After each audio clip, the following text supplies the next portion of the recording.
여러분 반갑습니다. 추석 앞두고 혹시 바쁜 시간이신데 오늘 저희들 환경수도 장학회를 와주셔서 오늘 저희들은 환경 지표에 대해서 주로 이야기를 하겠습니다. 오늘 시정일자는 엄청 바쁜 시간이십니다. 박완수 시장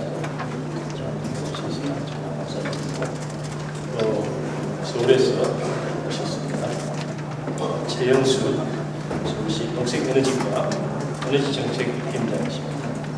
제가 여기 오기 전에 잠깐 만나서 이야기를 나누었는데 서울특별시 원전 1기 줄이기 주무자이시고 거의 85% 이상의 일을担계십니다. 저희들이 오늘 서울특별시가 가져가고 있는 여러 가지 좋은 환경 정책, 특히 환경 지표에 대해서 좀 말씀을 들을 수 있을 것 같습니다. 그리고 AI 한국 환경정책평가연구원 신지영 박사님 모시고 또 전문 연구기관에서 환경 지표에 관해서 좋은 발표를 들을 수 있겠습니다. 우리가 사는 동네가 다르고 하는 일이 달라서 우리 도시의 변화를 느끼는 게 우리 모두가 다 다릅니다. 하지만 우리 시는 계속 변해가고 있고 또 달라지고 있고 계획을 세우고 있고 추진하고 있습니다. 이런 모든 일들에 대해서 오늘 창원시 환경수도 담당 과장으로부터 어떻게 변하고 있는지를 환경 지표를 통해서 저희들이 설명을 들어볼 것입니다. 물론 이미 언론에도 보도가 되고 상당히 좋은 방향으로 가고 있는 걸 숫자로 볼 수 있는데 오늘 이 자리에서 다시 한번 확인하시고 여기 약 2시간 일정이 되어 있습니다만은 제가 하는 걸로 되어 있습니다. 조금 길어지더라도 오늘 어려운 시간 내셔서 오신 여러분들, 청중분들 이야기를 또 들어보는 이런 시간을 갖도록 하고 좋은 아이디어를 말씀해 주시면 오늘 여기 시장님도 오셨는데 창원시 정책에 바로 좀 반영이 될 수 있는 이런 좋은 자리가 되었으면 합니다. 저는 개인적으로 창원시 곳곳을 다니는데 우리 창원시 남천에 고기가 돌아오고 물새가 돌아오고 수달이 살고 있습니다. 근데 공단 하천이니까 우리가 그렇게 가까이서 즐기지는 못하는데 이렇게 도시가 달라지고 있는 부분들이 있습니다. 아산에도 이제 걸을 수 있는 길이 생겼고 또 한편으로는 진해 쪽에는 그 바다 쪽에 아파트가 들어서고 있는데 좀 주위 환경과 잘 맞는 이런 아파트 콘크리트 벽을 쌓는 게 아니고 환경을 볼 수 있는 이런 도시의 변화를 기대합니다. 아무쪼록 오늘 많은 관심을 가져주시고 여러분 가정에 늘 행복하시기를 오랜만에 많은 시민들께서 시청해 오셨네요. 금년 여름 너무 더웠는데 잘 지내셨습니까? 네. 그래도 뭐 계절은 어김없이 이제 가을이 된 것 같습니다.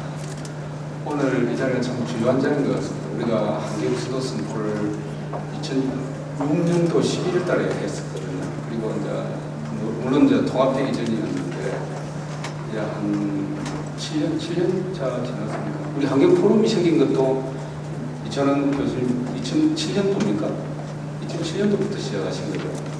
벌써 이제 7년 이렇게 된 것 같습니다. 그동안에 우리가 환경포럼을 만든 것도 이찬원 교수님 중심으로 해서 만드신 거 그동안에 교수님 많이 애써 주셨는데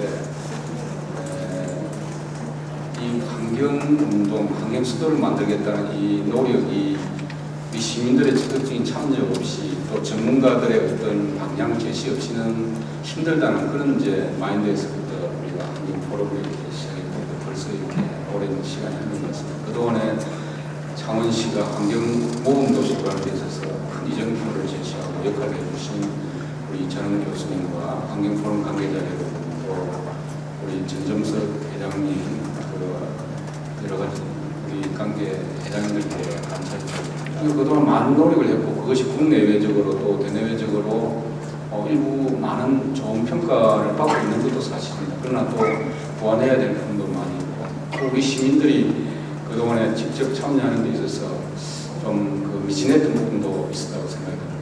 그러나 최근에 우리 창원시의 환경보건도시로서의 노력 이런 부분에 대해서는 대내외적으로 아주 참 긍정적인 평가를 많이 받고 있습니다. 지금 우리가 하는 게 자전거 타기는 당연한 거지만 생태교통을 위한 도시철도를 만든다든지 생태하천을 만든다든지 또 탄소 포인트 제도에 참여한다든지 모든 것들이 바로 그런 노력의 일환이라고 생각합니다. 그래서 이번 기회에 우리 창원이 환경수도라는 건 먼 뒷날 우리의 자식들, 우리의 손자들이 참 그 시대에 우리의 부모님들이 창원을 환경적인 모범도시로 만들기 위해서 이만큼 노력하고 열심히 일했다는 것을 이렇게 남겨둬야 되겠다. 문헌으로 남기든 공간으로 남기든 어떤 형태로든 그런 생각을 참 가지고 있습니다. 물론 남이 우리 보고 잘했다고 해서 우리가 스스로 잘했다는 것보다 우리는 우리 스스로의 노력에 대해서 평가를 하고 보완을 해야 될 부분이기 때문에 그런 것도 그냥 말로써 하는 것은 큰 의미가 없다고 생각합니다. 가장 중요한 것이 지표로서 얼마나 변화가 있었는지 대기는 얼마나 변화가 있었고 수질은 얼마나 변화가 있었고 우리의 도시 공간들은 어떻게 변했는지를 지표로서 표시하는 것이 객관적이고 공정하고 또 그야말로 의미가 큰 일이라고 생각합니다. 그래서 오늘 이 자리는 아마 그런 지표를 일부 이때까지 작업을 해왔지만은 오늘 이 시점에서 다시 한번 재조명해보고 좀 더 많은 지표로서 우리의 노력들을 표시하는 그런 자리인 것 같습니다. 함께 발표자로, 발제자로, 토론자로 참석해 주신 분께 감사 인사드리면서 오늘 이 자리를 계기로 해서 창원의 환경 수도 노력이 좀 더 한 단계 좀 기회가 있게 며칠 남지 않은 축사 잘 지내시고 여러분 건강하시기 바랍니다. 감사합니다. 네, 반갑습니다. 창원시 환경수도과장 홍의숙입니다. 오늘 시장님을 모시고 시민 여러분께 창원시 환경지표에 대하여 보고드리게 된 것을 매우 뜻깊게 생각합니다. 2006년 11월 1일 환경수도 창원 선언 이후 올해로 7주년을 맞이하게 되는 창원시의 환경정책은 지속 가능한 미래도시 구축을 비전으로 환경지표를 발굴하고 지표에 따른 목표 관리를 추진할 계획입니다. 그럼 현재 창원시의 환경지표에 대해서 보고를 드리겠습니다. 발표 순서는 환경수도 정책의 미래 비전, 대기, 수질, 공원녹지 분야, 속책교통 분야, 기후변화 등 국외 분야별 목표와 지표 데이터 등을 기준으로 정량적인 데이터에 기초하여 보고드리겠습니다. 먼저 창원시 환경정책의 근간이 되는 환경수도 창원의 미래 비전입니다. 2020년 세계의 환경수도 구축을 위해 물과 바람이 순환하는 도시 등 4대 목표를 설정하고 푸른 하늘, 맑은 공기 확보 등 8대 전략을 중심으로 70대 과제를 설정하여 추진하고 있습니다. 우리시 환경지표는 국외 분야 55개를 구축하였습니다. 그중 2010년과 비교하면 2012년 말 31개의 지표가 향상되었습니다. 우리시의 일반 현황은 화면을 참고해 주시기 바랍니다.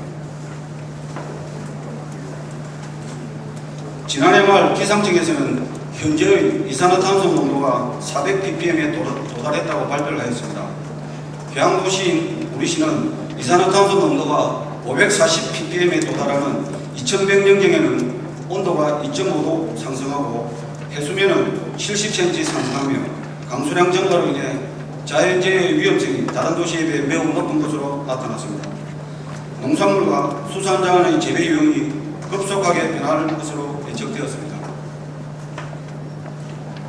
창원시의 주요 환경지표는 먼저 국외 분야 35개의 지표를 조사 분석하였습니다.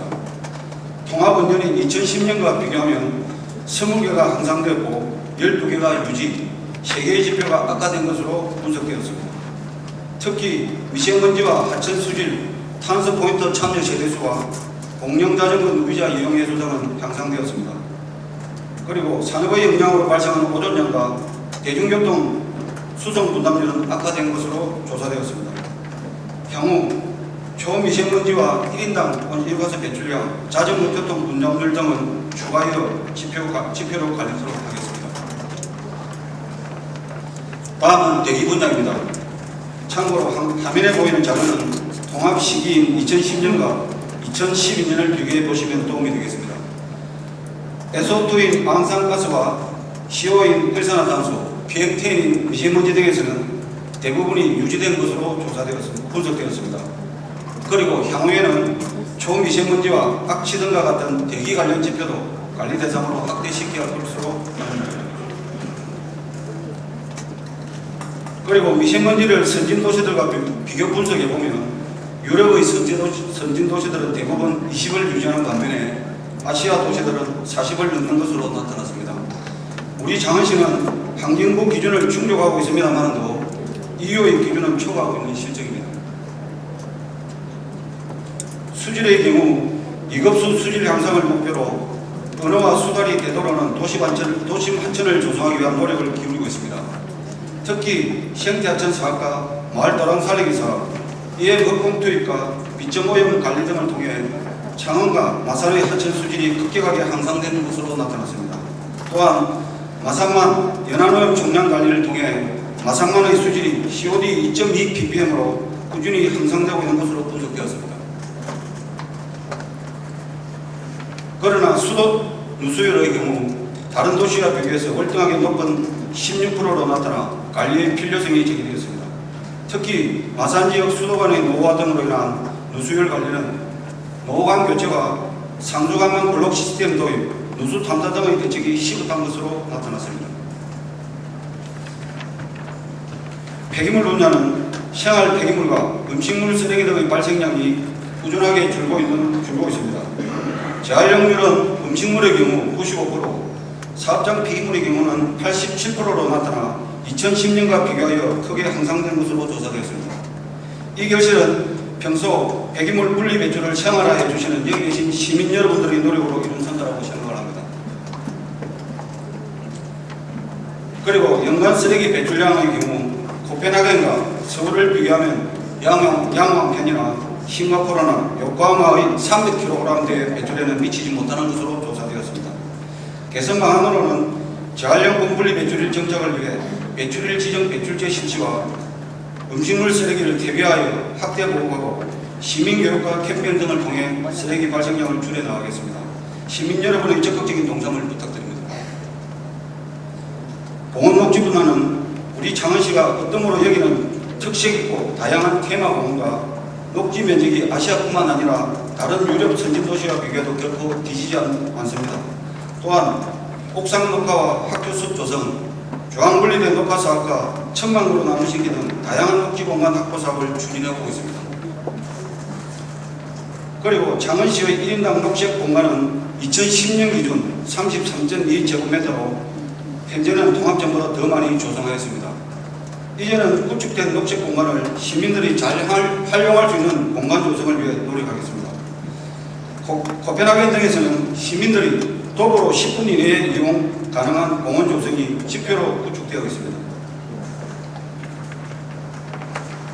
녹색 교통은 2008년 도입된 공영자전거 누비자 열풍으로 자전거 특화도시와 생태교통도시 등의 명성을 얻게 되었습니다. 자전거 도로가 472km에 달하고 누비자 연수와 전기 및 하이브리드카 보험률도 급격하게 증가하였습니다. 하지만 통합으로 인해 중복된 대중교통 이용률이 제외되어 대중교통 이용 분담률이 13% 감소하였습니다. 가구당 개인 자동차 소유 비율은 증가하고 누비자 보급 확대로 개인 자전거 보유 비율이 다소 감소하고 있는 추세입니다. 그리고 지하철 등 대중교통 기반 시설이 없는 기초지자체인 우리 시의 대중교통 수송 분담률은 2012년 26.7%로 광주, 대전, 울산보다 높게 나타났습니다. 참고로 덴마크 코펜하겐의 자전거 정책을 살펴보면 정량화된 목표에 따라 다양한 접근 방식으로 시민교육 등을 통해 시민과 함께 자전거 친화형 도시와 자전거가 안전한 도시로 전환하기 위해 다양한 정책을 수립한다는 것을 알 수가 있습니다. 다음은 농업 분야입니다. 21세기 공통의 문제는 시민에게 안전하고 안정적인 먹거리 확보가 도시의 필수 정책이라고 할 수 있습니다. 식량 자급자족 기반을 다지고 지산지소 정책을 통해 건강하고 싱싱한 먹거리를 시민들에게 안정적으로 공급하기 위하여 친환경 농산물을 장려하고 있습니다. 친환경 농산물 인증 면적은 2010년 대비 8배가 증가했습니다. 도시 텃밭 운영도 해마다 확대 실시되었으며 2012년도에는 약 500여 명의 시민이 도시농부 프로그램에 참가를 했습니다. 경제적으로 안정될 수 있도록 시민들은 건강한 삶에 대한 관심이 전개되어 친환경 농법으로 전환하는 농가의 수도 2010년과 비교하면 5배 이상 증가했으며 짜투리 공간을 활용하여 녹색 먹거리를 직접 재배하는 도시민이 점차 늘어나는 경향을 보이고 있습니다. 우리시 기후변화 대응 온실가스 감축 목표는 2020년 예상 발생량의 30%를 감축하고 신재생 에너지 보급을 확대하는 것입니다. 대표적인 시민 실천 활동으로는 탄소포인트 재가입과 녹색 아파트 인증제 등이 있으며 천연가스 시내버스의 보급률도 95%의 실적을 보이고 있습니다. 거리는 1만 호 주택 보급 사업 등의 정책도 활발하게 실천하고 있습니다. 탄소포인트제 가입 가구 수도 2010년과 비교하면 2배 이상 증가하여 전체 가구 수의 19%에 달하는 7만 6천 가구가 가입되었으면 현재는 8만 9,300세대가 가입되었습니다. 거리는 1만 호 보급 사업도 50%인 5천 가구를 돌파했습니다. 하지만 우리나라의 신재생 에너지 보급률은 네덜란드와 프랑스, 독일 등 선진 유럽의 신재생 에너지 보급률과 비교하면 엄청난 격차를 나타내고 있어 국가적인 신재생 에너지 정책 수립이 적극 요구되고 있습니다. 다음은 교육 분야로 시민과 함께하는 에코 커뮤니티 구축을 위해 환경교육 특화도시와 다양한 생물과 공존하는 도시 구축을 위한 자체 환경교육 교재를 개발하여 71개의 초등학교에 보급을 하였습니다. 앞으로도 더욱 활발한 환경교육과 민간 참여를 유도하여 환경교재를 보급하고 환경 관련 민간단체 지원도 지속적으로 확대해 나가겠습니다. 그리고 국제교류 협력 사업 확대를 통해 창원시 환경수도 정책을 전 세계에 홍보하고 환경국제 네트워크 구축을 통해 환경정보를 교류하여 지속가능한 미래도시로 확대 발전해 나가겠습니다. 마지막으로 신규 지표입니다. 앞서 살펴본 후계 분야 35개의 지표에서 2013년부터는 초미세먼지와 악취, 기후적응물관리, 온실가스 배출지수, 도시서식 생물 등 개체수 조사 등 20개 지표를 추가 발굴하여 더 구체적이고 체계적인 환경지표를 관리하여 세계 속의 밀분도시 환경수도 장원의 기반을 구축하도록 최선을 다하겠습니다. 그리고 상세한 지표 내용은 외부에 드린 책자 83페이지 환경수도 장원의 환경지표 현황을 참고해 주시기 바랍니다. 이상으로 보고를 마치겠습니다. 좋습니다. 네, 방금 소개받은 창원대학교 환경공학과의 박기경입니다. 환경수도 시민평가단은 작년 2012년도 한 해 동안 창원시에서 환경수도 정책과 관련되는 실책과 사업에 대해서 시민과 그리고 전문가의 관점에서 평가를 실시했던 역할을 담당을 했었습니다.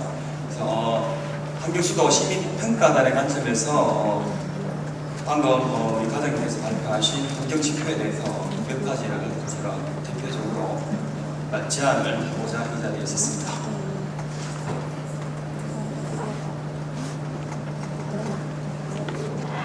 예, 전체적으로 이제 9개 분야에 36개 지표가 물론 이제 지표적으로 보면 굉장히 이렇게 개선되거나 유지되고 있는 항목들이 굉장히 많은 것은 굉장히 긍정적인 부분이라고 평가를 하고요. 실제 이 평가 지표가 조금 더 시민들에게 다가가기 위해서는 환경수도 8대 전략과 그다음에 36개 지표들이 좀 연관성을 가질 수 있도록 지표 체계를 좀 그리고 그러한 어떤 지표들이 사업 시책을 8대 부분에 대해서 성과를 평가할 수 있는 측정 도구로서 역할을 좀 담당했으면 좋겠다 이런 부분을 제안을 하고 싶고요. 그 다음에 시민들이 이 지표 결과에 대해서 조금 더 다가서기 쉽게 할 수 있도록 조금 더 개량한 지표를 좀 만들었으면 좋겠다 이런 생각을 합니다. 예를 들면 대기질에 관련되는 지표들로 여러 가지 이제 오염물질을 기준으로 해서 많이 제시가 되어 있습니다. 이런 것들이 시민들이 예를 들어서 100점 만점을 기준해서 과연 몇 점인가 이런 형태로 우리가 새로운 지표들을 이렇게 만들 수가 있습니다. 이렇게 시민들이 이해하기 쉬운 관점에서 종합적인 지표를 우리가 또 개발해서 시민들이 조금 더 이해하기 쉬운 형태로 만드는 것도 좋겠다는 생각을 말씀을 드리겠습니다. 예, 그리고 환경수도 정책 목표를 달성을 평가할 수 있는 지표들을 조금 더 우리가 필요했다. 예를 들면 녹지 분야에서 우리 과장님께서 말씀하셨지만 실제로 5분 이내에 걸어서 갈 수 있는 공원이 각 지역마다, 각 동네마다 분포를 하고 있는지 이런 것들을 좀 평가할 수 있는 지표. 그리고 생물 다양성 관점에서 도심에서 다양한 생물이 서식할 수 있는 서식지를 얼마만큼 조성을 했는가 이런 것들도 좀 포함했으면 좋겠습니다. 예를 들면 우리 이제 반딧불이 같은 경우에는 환경 지표적으로 할 수 있습니다. 이런 것들이 이제 잠시에 도심에서 서식한다면 시민들이 환경수도 정책에 대한 효과를 체험할 수 있지 않을까라는 생각을 했고요. 그 다음에 녹색 교통 분야에서도 마찬가지로 자전거가 과연 어떤 교통을 어느 만큼 분담을 하는가 이런 부분들. 그리고 농업 분야에서는 이제 지역에서 나는 농산물들이 지역 주민들이 가까이에서 구매할 수 있는 이런 어떤 로컬 푸드, 지역에서 나는 농산물을 지역 주민들이 구매해서 구매할 수 있는 이런 어떤 유통망이나 이런 것들에 대한 것들도 지표라고 우려해볼 수 있지 않을까 생각하고요. 그 다음에 객관적인 지표와 함께 물론 체계적이 잘 되어 있습니다. 여기 조금 더 욕심을 낸다면 시민들에 대한 의식을 좀 주기적으로 정기적으로 해서 시민들이 실제 체감하고 있는 공기질, 대기질에 대해서 만족도를 좀 조사해서 이런 것들을 우리 시민들한테 제공을 한다면 조금 더 효과적이지 않을까라는 생각을 합니다. 예, 그리고 이제 이런 어떤 지표들이 나중에는 인터넷을 통해서 시민들이 원하면 언제든지 접속을 해서 현재의 어떤 창원시의 지표, 환경 지표에 대한 정보들을 손쉽게 이해할 수 있는 그런 부분까지 이제 발전할 수 있지 않을까라는 어떤 욕심으로서 시민의 관점에서 제안을 드리고자 합니다. 예, 그리고 저희들이 이제 환경수도 시책에 대해서 70개 사업에 대해서 환경수도 시민평가를 실시했습니다. 8개 분야에서 100점 만점을 해서 거의 상당 부분의 사업들이 매우 긍정적인 평가를 했는 걸로 저희들이 평가 결과가 나왔습니다. 그래서 예를 들면 이제 푸른 하늘, 맑은 공기, 대기, 공기질에 관련된 부분들인데 전체적으로 굉장히 긍정적인 평가를 했고요. 조금 더 이제 천연가스를 조금 더 시내버스 이외에 좀 확대를 해라. 그리고 이제 악취에 관련되는 부분 아까 과장님 말씀하셨는데 이런 부분에 대해서 추가적인 어떤 관리가 필요하다 이런 제안을 하셨고요. 그 다음에 이제 생태학천 부분에서도 전체적으로 100점 만점에 86점 정도의 평가를 받았습니다. 시에서 한 해 동안 열심히 하시는 결과에 대해서 시민의 관점에서 평가를 했는 결과가 있습니다. 여기에 이제 이 물에 관련되는 부분도 이제 우리가 지하수에 대한 부분이 좀 빠져 있었습니다. 지하수에 관련되는 부분도 중요하기 때문에 그런 부분들 그리고 우리 마을 도량 살리기 이런 사업 굉장히 효과적이고 지역 주민들이 체감할 수 있는 사업이 필요합니다. 이런 것들도 사업의 어떤 실적이나 이런 것들이 지표가 되어져 가지고 계속해서 발전될 수 있는 그런 모습이 있으면 좋겠다는 거고요.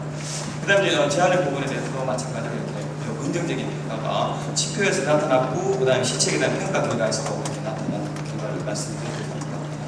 그 다음에 녹지 부분에서도 아까 말씀드린 것처럼 이 옥상 녹화 사업을 소형 앞서가면 그에 따른 사업을 추진하고 이걸 지표화하는 그 다음에 이제 동네별로 이제 1인당 공원 녹지 면적도 굉장히 중요하지만 여기에 플러스해서 조금 더 욕심을 부리면 동네마다 우리 동네 녹지가 있는가 이런 것도 좀 조사를 하셔가지고 지표화해서 녹지 비건 지역 이런 것들 조금씩 있을 수가 있습니다. 좀 그런 지역을 찾아서 이런 것들을 좀 개선해가는 것도 필요하겠다라는 말씀을 드리고요.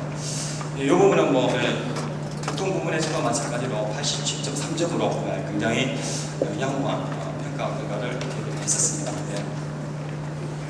그리고 이제 기후변화에 관련되는 부분도 87점 이상으로 좋은 결과가 나왔고요. 여기에 이제 더 붙여가지고 이제 오늘만 발표를 하실 것 같은데 온실가스 배출량이나 또는 흡수량 이런 것들도 이제 좀 데이터베이스를 해서 시민들이 우리 지역에서 얼마만큼의 온실가스를 배출하느냐 이런 걸 지표화를 했으면 좋겠다라는 생각이 들고요. 그 다음에 이제 이 올여름 굉장히 더웠는데요. 이제 창원시가 시원한 도시, 풀시티를 만드는 것도 관심을 가지고 있는 걸로 알고 지표상에 시원한 도시를 만들기 위한 풀루프 이러한 사업들도 지표상에 좀 포함을 해서 이제 시원한 도시를 만드는 이런 부분도 기후 변화의 관점에서 지표로 좀 고려를 했으면 좋겠다라는 생각이 들고요. 뭐 간단하게 환경수도 시민평가단 입장에서 환경 지표 그리고 시민평가단 결과를 연결해서 간단하게 말씀을 드렸습니다. 예, 감사합니다. 네, 안녕하십니까. 저는 한국환경정책평가연구원 국가기후변화적응센터에 근무하고 있습니다. 신지영이라고 합니다. 오늘 이렇게 많으신 분들 앞에서 우리 또 시장님 모시고서 발표하게 될 기회를 주셔서 감사드립니다. 제가 발표드릴 내용은 지금 창원시가 환경수도로서 가고 있는 이 입장에서 기후변화 적응이라는 기후변화라는 이 피할 수 없는 기후변화라는 것을 앞에 놓고 어떠한 것들을 좀 고려를 해야 되고 환경지표 부분에 있어서 좀 수정하고 개선하고 보완하는 데 있어서 기후변화의 적응이라는 게 어떻게 응용이 될 수 있는지에 대해서 좀 발표를 드리도록 하겠습니다. 네, 목차고요. 좀 발표 드리기에 앞서서 제가 하고 있는 일에 대해서 좀 설명을 드리겠습니다. 제가 이제까지 해온 일들은 지자체에서 기후변화 적응을 하는 데 있어서 어떠한 것들을 고려해야 될 것인가, 어떠한 계획을 수립해야 될 것인가 하는 부분에 대해서 고민을 하고 진행을 해오고 있습니다.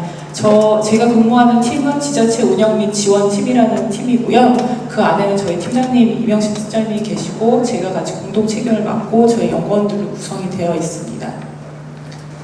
그래서 저희가 이때까지 한 내용들을 좀 보시면 지자체에서 워크숍 계획 수립을 하는 데 있어서 워크숍을 개최를 하고 그 지자체들 간의 네트워크를 형성을 하고 하는 일들을 수행을 해오고 있었습니다.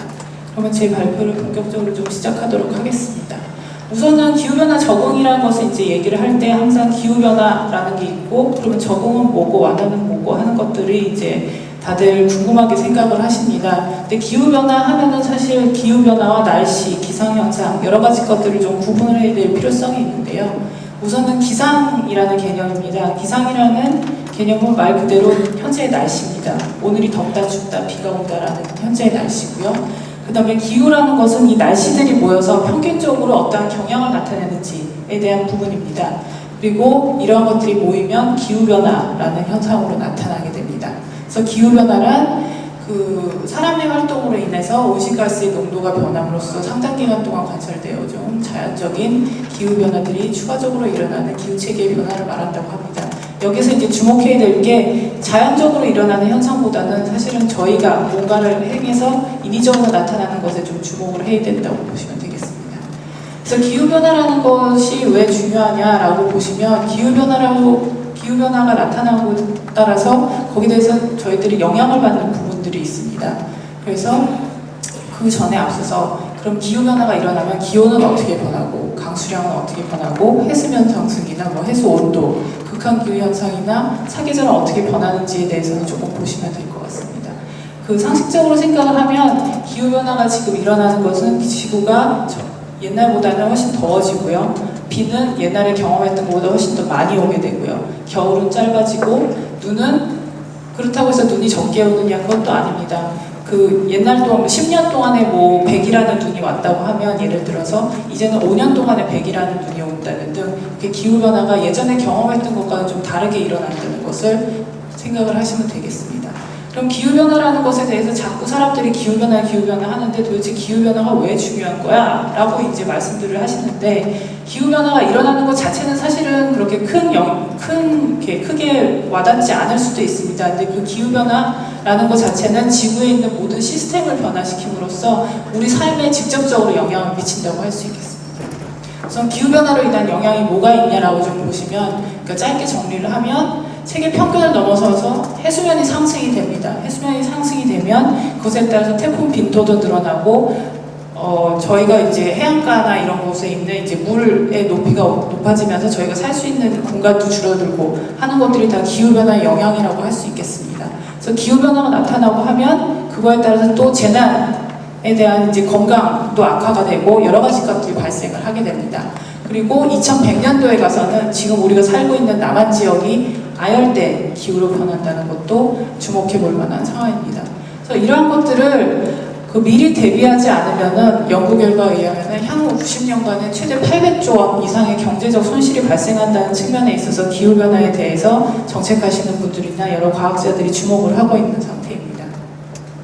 그래서 참고로 이제 발표 자료를 좀 보시면 한반도에서 2050년에는 어떠한 일들이 일어날 것인가, 지금 우리가 살고 있는 것과 비교해 봤을 때 다른 현상들이 어떤 것들이 일어날 것인가들을 좀 보실 수 있도록 자료를 넣어봤습니다. 그래서 기후변화라는 것들이 이제 영향을 미치게 됩니다. 영향을 미치게 되면 사실 긍정적으로 좋은 영향을 나한테 미칠 수도 있고 반대로 나쁜 영향을 미칠 수도 있습니다. 그래서 되게 주목하는 것들이 이제 좋은 영향보다는 나쁜 영향을 어떻게 피할 것인가에 대한 부분에 대해서 고민을 하게 되는데요. 주로 이제 피해 사례를 조금 말씀을 드리면은 가뭄이라는 측면에 있어서는 상수도 미보급 지역이 취수원 고갈로 인해서 식수가 공급되는 것이 어쨌든 중단이 된다든지, 아니면 농작물들이 자라는 데 있어서 기존과는 대비해서 자라기가 어렵다든지, 아니면 올해 많이 경험하셨죠? 너무너무 더운 폭염이 와서 탈진이나 폭염으로 인해서 사망하거나 여러 가지 환자들이 발생하는 것들도 기후변화의 영향이라고 보시면 되겠습니다. 그리고 태풍에 있어서는 기존에 경험했던 태풍보다는 훨씬 더 크고 그 피해가 막대한 태풍이 오는 것도 영향이라고 보시면 되겠고요. 그것에 의해서 이제 여러 가지 시스템들이 없어지고 파괴되고 하는 것들도 경제적 손실이 일어나는 것에 대해서도 생각을 해보실 수가 있겠습니다. 그리고 폭설 및 한파 부분에 있어서는 지구가 뜨거워지고 나면은 눈도 줄어들고 한파는 안 오는 거 아니야? 라고 말씀하실 텐데 상대적으로 폭설이나 한파는 더 심해집니다. 그래서 이러한 것들이 기후변화로 인한 피해 사례라고 보실 수 있겠습니다. 그런 것들이 이제 사진으로 좀 보시면 뭐 비닐하우스에 눈이 너무 많이 와서 비닐하우스가 무너진다든지 아니면 가두리 양식장에 피해가 생긴다든지 하는 것들의 사례입니다. 그래서 상원시에서는 올해들 이제까지 이제 기후변화와 관련된 피해가 뭐가 있었는지에 대해서 조금 살펴봤습니다. 그 신문에 났던 기사를 중심으로 좀 살펴봤는데 폭염에 의한 것이나 이제 한파 그리고 태풍, 가뭄 일반적으로 이제 저희 나라 전역에서 나타나고 있는 피해들이 창원시에서도 마찬가지로 나타나고 있는 것으로 분석이 되었습니다. 그래서 그러면 이런 기후변화에 대해서 그냥 속수무책으로 손을 놓고 있을 것이냐라는 것에 대해서 저희는 그렇지 않습니다. 그래서 대응을 하게 되는데 대응의 유형이 두 가지입니다. 하나는 온실가스라는 것, 기후변화가 일어나게 되는 이제 원인으로는 주로 온실가스라는 말씀 많이 들어보셨을 겁니다. 온실가스를 줄이는 방법이 하나가 있고요. 그리고 변화하는 기후에 대해서 어쩔 수 없는 부분에 대해서는 그럼 우리가 수긍하고 들어가서 적응하는 부분, 이 두 가지의 대응 방법이 있을 수 있습니다. 그 중에서도 저는 오늘 그러니까 어쩔 수 없이 일어나는 현상에 대해서 우리가 어떻게 대처하고 하게 될 것인지에 대한 적응의 부분에 대해서 조금 설명을 드리겠습니다. 그래서 기후변화 적응이라는 개념을 조금 생소하실 수도 있으실 겁니다. 그래서 탄소 포인트제나 뭐 이런 것들은 이제 하면서 온실가스가 많이 나오는 것을 우리가 줄여야 된다라는 개념에서 접근을 한다고 한다면 적응 같은 경우는 이미 일어나는 상황에 대해서 우리가 어떻게 효율적으로 효과적으로 대응할 것인가에 대한 부분입니다. 그래서 기후변화 적응의 정의를 좀 말씀을 드리면 실제 혹은 예측되는 기후변화로 인한 위험을 최소화하고 기회를 최대화하는 기후변화의 대응 방안입니다. 그래서 기후변화 적응 같은 경우는 그 적응 대책이라는 것을 수립을 해서 움직이게 되는데요. 기후변화 적응 대책은 발생하는 부정적인 영향을 줄이고 긍정적인 영향을 어쨌든 극대화하기 위해서 그래서 국가나 중앙, 지방정부 등에서 기후변화 적응을 목적으로 하는 모든 정책들, 목표들을 일컫는 말입니다. 그래서 거기에 대해서 현재까지 우리나라가 어떠한 적응 정책들을 수행하고 있는지에 대해서 간략하게 소개를 드리겠습니다. 일단 국가 단위에서는 기본적으로 크게 방향을 기후변화 적응을 하기 위해서 어떻게 방향을 잡을 것인가에 대한 기본 계획이나 세부 시행 계획이 완료가 됐습니다. 2011년도에 완료가 됐고요. 그것에 따라서 이제 광역 시도 단위에서 조금 더 상세하게 우리 시도에서는 우리 시도의 특징을 반영해서 어떻게 적응 대책을 수립할 것인지에 대한 부분이 작년도 말 12월에 완료가 되었습니다. 그것에 따라서 이제 기초지자체, 창원시나 이런 기초지자체 단위에서는 향후 15년부터 의무화돼서 적응 대책을 수립하게 되겠습니다. 그래서 국가 단위 기후변화 적응 대책에 이제 수립된 것을 조금 소개를 드리면은 이제 평균 기온 2도씨 이상 상승하는 부분에 대해서 국가가 어떻게 대처해야 될 것인가에 대한 대책입니다. 그래서 법적 근거를 가지고 있고요. 그리고 수립 주체는 이제 환경부 총괄로 여러 가지 부처들이 모여서 수립을 하였습니다. 그리고 그 분야 자체들은 이제 10개, 크게 10개 분야로 나눠져서 어떠한 것들을 이룩할 것인가에 대한 정책들이 소개가 되어 있고요. 그래서 그것에 따라서 세부적으로 어떤 액션 플랜을 수립할 건지에 대한 부분이 세부시의 계획입니다. 그래서 이러한 국가 단위에서 있는 것들을 이어받아서 그럼 지자체 단위에서는 어떠한 노력들을 해야 될 것인가 하는 부분이 되게 되는 건데요. 실은 국가 차원보다는 기후변화 적응이라는 개념은 지자체 단위에서 굉장히 많이 활성화가 되어 있습니다. 그 이유가 지자체라는 것은 기후변화에 영향을 받는 당사자인 동시에 그것을 해결할 수 있는 주체이기 때문에 그렇습니다. 그래서 지자체 단위에서 저희 나라에서는 법적 계획으로 기후변화 적응 대책을 수립을 하도록 되어 있습니다. 아마 창원시 같은 경우도 이제 15년부터는 어느 정도 준비를 해서 기후변화 적응 대책을 수립할 것으로 생각이 됩니다. 그래서 광역시도 기후변화 적응 대책을 수립한 것에 대한 이제 좀 내용이고요. 이것들이 좀 읽어보시면 될 것 같습니다. 그래서 지금 창원시와 마찬가지로 있는 행정단위와 비슷한 지역들이 시범지역으로서 기후변화 적응 대책을 수립을 하고 있습니다. 그래서 35개 기초 시군구가 수립을 하고 있고요. 우리나라에서는. 그래서 그 현황을 좀 보여드리려고 이 슬라이드를 좀 넣어봤습니다. 그러면 지자체 단위에서 기후변화 적응 대책을 수립하는 데 있어서 혼자서 이제 독자적으로 뭐 여러 가지 자료들을 수립을 해서 수립을 하느냐라는 부분에 대해서는 사실은 굉장히 많은 자료들이나 여러 가지 기법들이 들어가기 때문에 국가 단위에서 같이 수행을 해야 했습니다. 그래서 이것은 이제 광역지자체 때 수립했던 내용인데요. 지자체 같은 경우는 그 적응대책을 수립을 하겠다라고 이제 적응대책을 수립을 하고요. 여러 가지 이제 관련된 기관들이 있습니다. 뭐 기상청이라든지 과학원이라든지 여러 가지 기관들과 함께해서 지자체들이 계획을 수립을 하게 되게 됩니다. 그래서 그것과 관련되는 이제 일종의 내용인데 다른 계획과는 조금 다른 부분이 그 현재 옛날부터 지금까지 흘러온 현재 상태를 어느 정도 개선을 하고 보완하는 계획들이 이제 대부분이었다고 한다면 기후변화 적응 대책 같은 경우는 과거 상태도 중요하지만 사실은 미래에 어떻게 변할 것인가에 대해서 더 주안점을 두고 계획을 수립을 하게 됩니다. 그래서 거기에서 이제 출발하는 게 우리 지역의 영향이 어떻게 일어나고 있고 앞으로 어떻게 일어날 것이고 거기에 대해서 우리가 얼마나 취약한가에 대한 영향 취약성 평가라는 개념이 들어가게 되는데요. 그 취약성 평가의 예입니다. 이런 것들을 바탕으로 해서 작년에 경상남도, 창원시가 속해 있는 경상남도에서는 적응대책 세부 시행계획을 수립을 하였습니다. 그래서 이러한 비전을 가지고선 각 분야별로 어떠한 대책들을 중점적으로 가져가겠다라는 것을 발표를 하였습니다. 그래서 그거를 이제 이행하기 위한 전략들은 어떠한 사업들을 가져가겠다라는 부분들도 다루고 있습니다.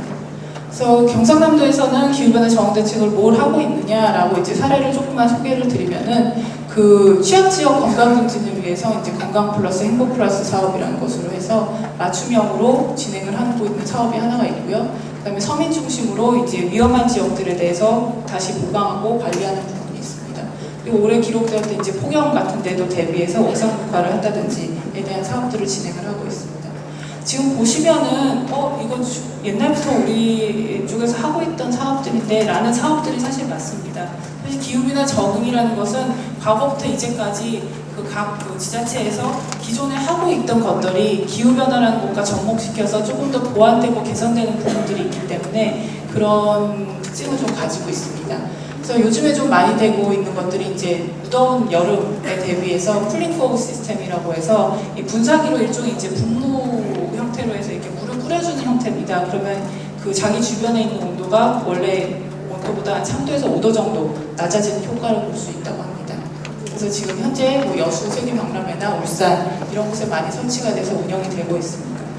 또 한 가지가 이제 쿨링 워밍 센터라는 부분인데요. 그 더울 때나 아니면 추울 때 그 취약한 분들이 이 센터에 들어가가지고 좀 더위를 식히고 그다음에 추위를 피할 수 있는 센터의 개념입니다. 그래서 외국에서도 이제 굉장히 많이 시행이 되고 있고요. 우리나라에서도 시행이 되고 있습니다. 그리고 또 하나는 이제 2005년도에 미국 같은 데서 이제 허리케인 카트리나 때문에 이 도시 전체가 물에 잠기는 정도의 피해를 보았는데요. 이 이후로 이제 뉴올리언스에서는 집을 지을 때 아예 이렇게 높여가지고 집을 짓기 시작하는 겁니다. 그래서 물이 어느 정도 차더라도 집은 피해가 없도록 하는 기존의 대책을 업데이트하는 형식의 대책들을 보완을 해서 마련을 하고 있습니다. 그리고 호주 같은 경우에서는 이제 빗물이나 아니면은 빗물을 모으고 아니면 그 모은 빗물을 다시 재사용하는 그러한 형태의 이제 적응 대책들을 마련을 하고 있고요. 그리고 홍수에 대비해서 이제 아마 창원시도 속해 있는데 델타시티의 이제 하나의 도시인 그 로테르담에서는 그 홍수에 대비한 적응에 대해서 조금 신경을 쓰고 있습니다. 그래서 이렇게 물 위에서 홍수가 많이 났을 때 물 위에서 떠서 생활할 수 있는 이제 수상가옥 형태의 것들도 만들고 있고요. 그리고 주차장에다가 그 밑을 파서 그 밑에다 물을 저장할 수 있는 공간을 만드는 경우도 있고, 그리고 워터플라자라고 해서 평소에는 이제 일반적인 사람들이 시민이 노는 곳인데 물이 오면은 여기에 이제 물을 저장하는 형태의 공원들을 다양하게 시도를 하고 있습니다. 그리고 그 더워지는 부분에 대해서 굉장히 많이들 이제 중점적으로 뭔가를 시행을 하고 있는데, 우선은 이 도시가 갖고 있는 이 열들을 어떻게든지 이제 가지고 있지 않고 밖으로 방출하는 형태의 쿨시티라는 개념들이 이제 도입이 되고 있습니다. 그래서 기존에 해왔던 이제 지붕을 다른 색깔로 바꿔서 반사율을 높인다던가, 아니면은 건물대 녹화, 그린 커튼이란 이런 녹화 시스템을 도입을 해서 건물이 보유하고 있는 그 열 자체를 없애는 부분, 그리고 건축물의 옥상 녹화도 많이 보셨을 거예요. 옥상 녹화도 이 쿨시티로 갈 수 있는 하나의 방법입니다. 그리고 이 옥상 녹화를 하면서 여기에서 이제 다양한 활동들, 어메니티를 줄 수 있게 시민들을 교육한다든지, 아니면 여기 이 자체를 도심농장으로 활용한다든지 하는 이제 다양한 시도들이 일어나고 있습니다. 그리고 호주 멜버른시 같은 경우는 이제 녹지 체계를 체계적으로 만들어서 정말로 너무 더운 곳은 더 많이 나무들을 식재를 하고, 좀 덜 더운 것은 조금 나중에 나무를 식재하는 계획을 수립하는 등의 시도를 수행을 하고 있습니다. 그래서 이렇게 적응 대책을 수립을 하고 나면 그것이 어떤 의의를 가지느냐에 대해서 조금 설명을 드리겠습니다. 우선 일단 기본적으로 기존에 있던 대책들을 기후변화에 맞게, 그리고 기후변화에 대비할 수 있게 수정하고 대책을 보완하고 하는 부분이 좀 큰 의의라고 할 수가 있겠습니다. 그리고 두 번째로는 향후 앞으로 이제 나타날 수 있는 것에 대해서 사전에 대비하는 의의가 있다고 할 수 있겠고요. 그리고 이런 것들을 바탕으로 해서 앞으로 이제 지자체가 우리가 얼마나 그 변하는 기후변화에 대해서 적응을 할 수 있겠다라는 자기의 적응 능력을 진단하는 부분도 되겠습니다. 그리고 이러한 것들은 모두 모여서 지역민의 안전한 삶과 그다음에 삶의 질을 제고하는 효과가 있다고 하겠습니다. 이러한 것들은 그 전반적으로 기후변화 적응에 대한 이게 중요하고 얼마나 필요한지에 대한 인식을 제고를 하고요. 그래서 이런 것들이 기반이 되어서 그 기후변화에 잘 대응을 할 수 있다고 말씀을 드릴 수가 있겠습니다. 그러면 이런 기후변화 적응 대책을 수립을 할 때 뭘 생각을 해야 되느냐, 어떠한 점들을 주요하게 고려해야 되느냐라고 이제 물어보신다면은, 일단 기본적으로는 순이익, 우리 지자체에다가 이익을 갖다 줄 수 있는, 그리고 하고 나서 후회가 없는 부분에 대해서, 그리고 후회가 적은 부분에 대해서 다뤄야 된다고 생각을 합니다.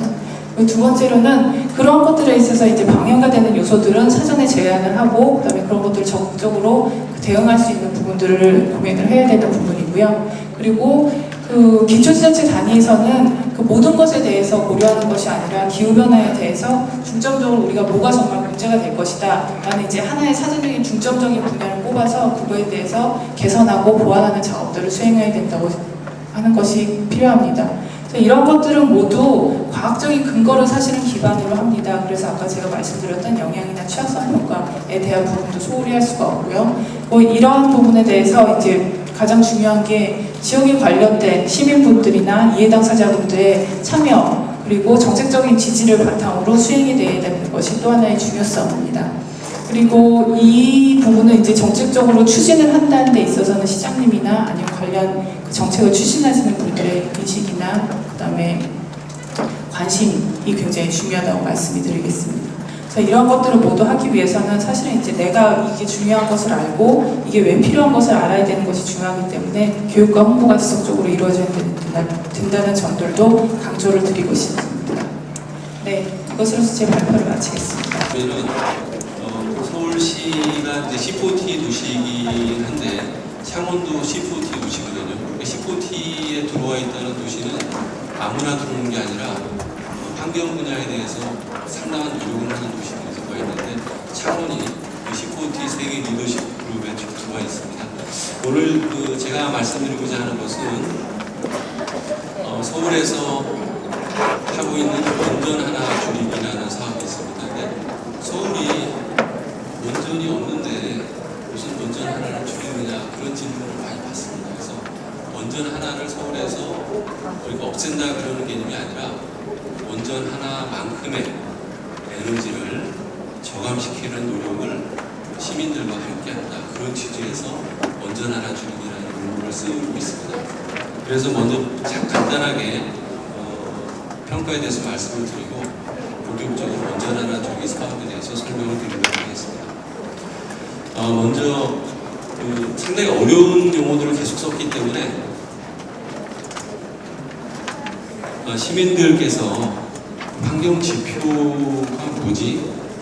사실 좀 낯설 수도 있습니다. 그래서 아까 다 얘기했지만은 여러 가지 변수에 나타나는 것에 우리가 팩트, 사실을 팩트라고 부르는데 그 팩트에다가 우리 사람이 생각하는 가치를 부여해서 앞으로 우리가 어떻게 무엇을 해야 될지를 보여주기 위해서 아니면 우리가 무엇을 해야 될지를 서로 느끼기 위해서 환경 지표를 사용하는 겁니다. 그래서 그 지표에는 밑에 보시면은 신뢰라는 그런 게 굉장히 중요하고 그 다음에 하모니, 조화라는 게 굉장히 중요하고 언더스탠딩, 이해라는 것이 굉장히 중요한 겁니다. 그래서 그런 개념을 가지고 보시면 좋겠습니다. 그리고 아까도 말씀드린 대로 환경 지표의 주요 기능은 지속 가능한 발전을 향해 정보를 시민들한테 제공하고 실행 방안을 하나하나 만들어가는 것이 환경 지표의 주요 기능이 되겠고요. 이 창원시는 상당한 노력을 하고 있고 이렇게 열심히 하는 도시가 많지 않다는 것을 시민들께서 이해해 주시면 좋을 것 같습니다. 이걸 왜 하느냐 이렇게 물어봤을 때 도시 경쟁력이라는 말을 씁니다. 그런데 과거에는 도시 경쟁력을 얘기할 때 경제적인 요인들을 많이 강조했지만 지금은 그것 못지않게 환경, 교통, 관광 이런 것도 같이 통합적으로 얘기를 하고 있습니다. 예를 들면은 기후변화 대응, 아까 지금 적응 나왔었죠. 에너지 저탄소 도시, 대기환경 개선 이런 것들을 통합적으로 관리할 필요가 있다는 거고요. 서울시에서는 2009년도에 녹색 성장 마스터 플랜을 발표해서 한 바가 있고 지금은 원전 하나 줄이기라는 명칭으로 사업을 진행하고 있고요.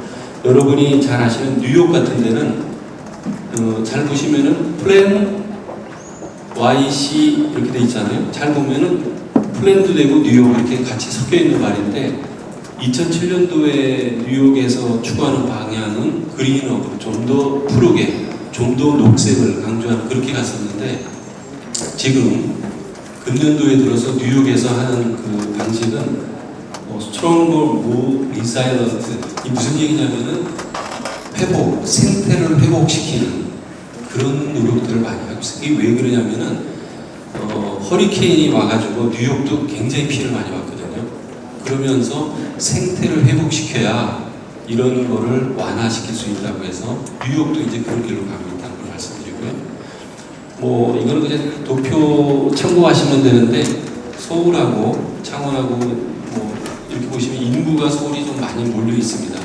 인구가 많이 몰려 있어서 문제가 많겠지 이런 추측을 여러분들이 하실 거로 생각이 됩니다. 인구가 많으면 어려움이 많이 있습니다. 대기 관련 지표를 예를 이렇게 쭉 들었는데 거의 비슷한 수준이고요. 여기서 사실 아까 그 미세먼지 이야기를 할 때 제가 그 유럽 쪽에 좀 상당히 나가 있다가 한국에 들어왔는데요.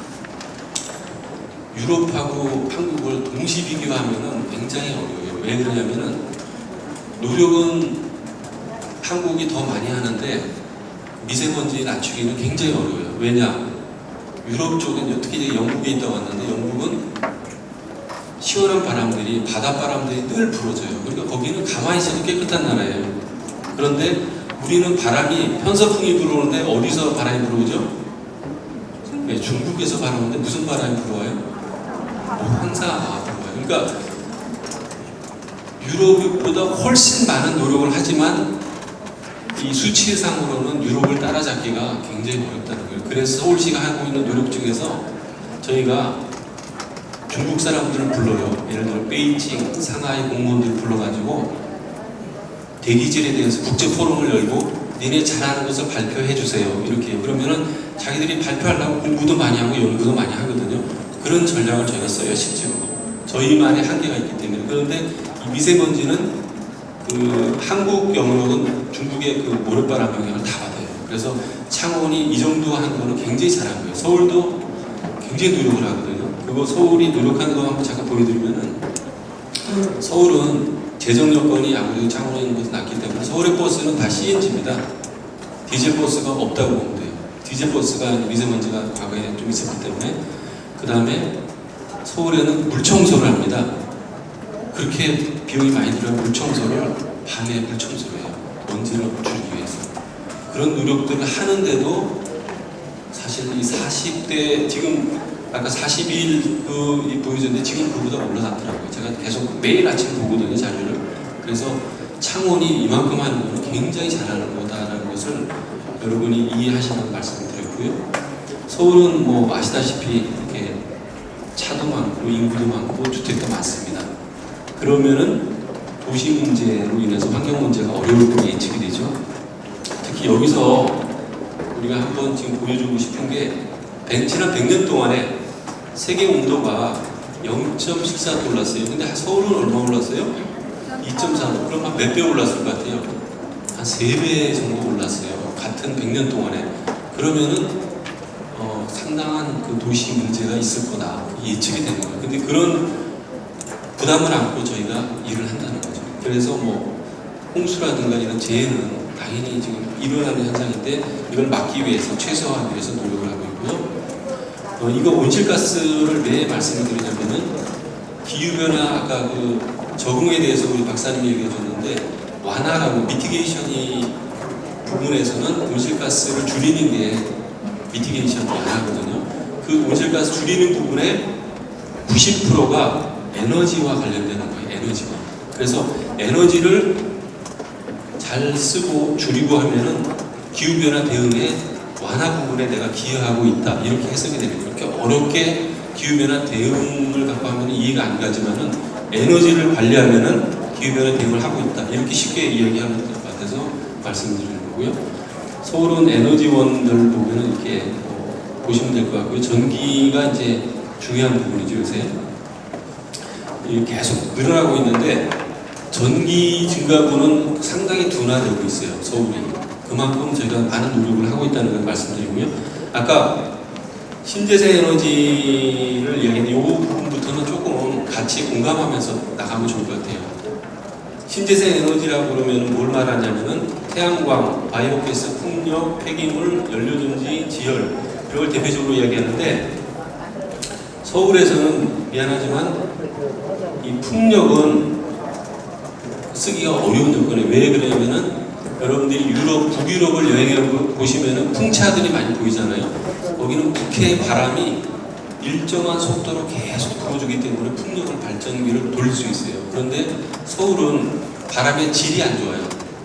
3m/s 이상이 계속 나와야 되는데 그런 바람이 불었다 안 불었다 불었다 안 불었다 이렇게 하고 이런 상황에서는 풍력을 할 수가 없는 상황이죠. 그래서 서울은 태양광을 고민하고 있고요. 바이오가스, 폐기물, 연료전지, 지열 이런 것들을 지금 활용하고 있습니다.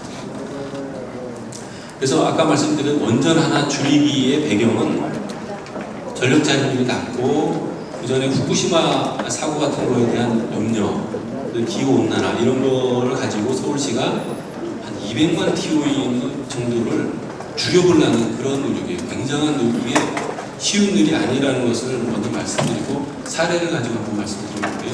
이거는 이 부분을 제가 서울이 전력 자립률이 한 2011년도까지 2.8%였는데 그러면 서울에 쓰고 있는 전기의 나머지 부분은 얼마예요?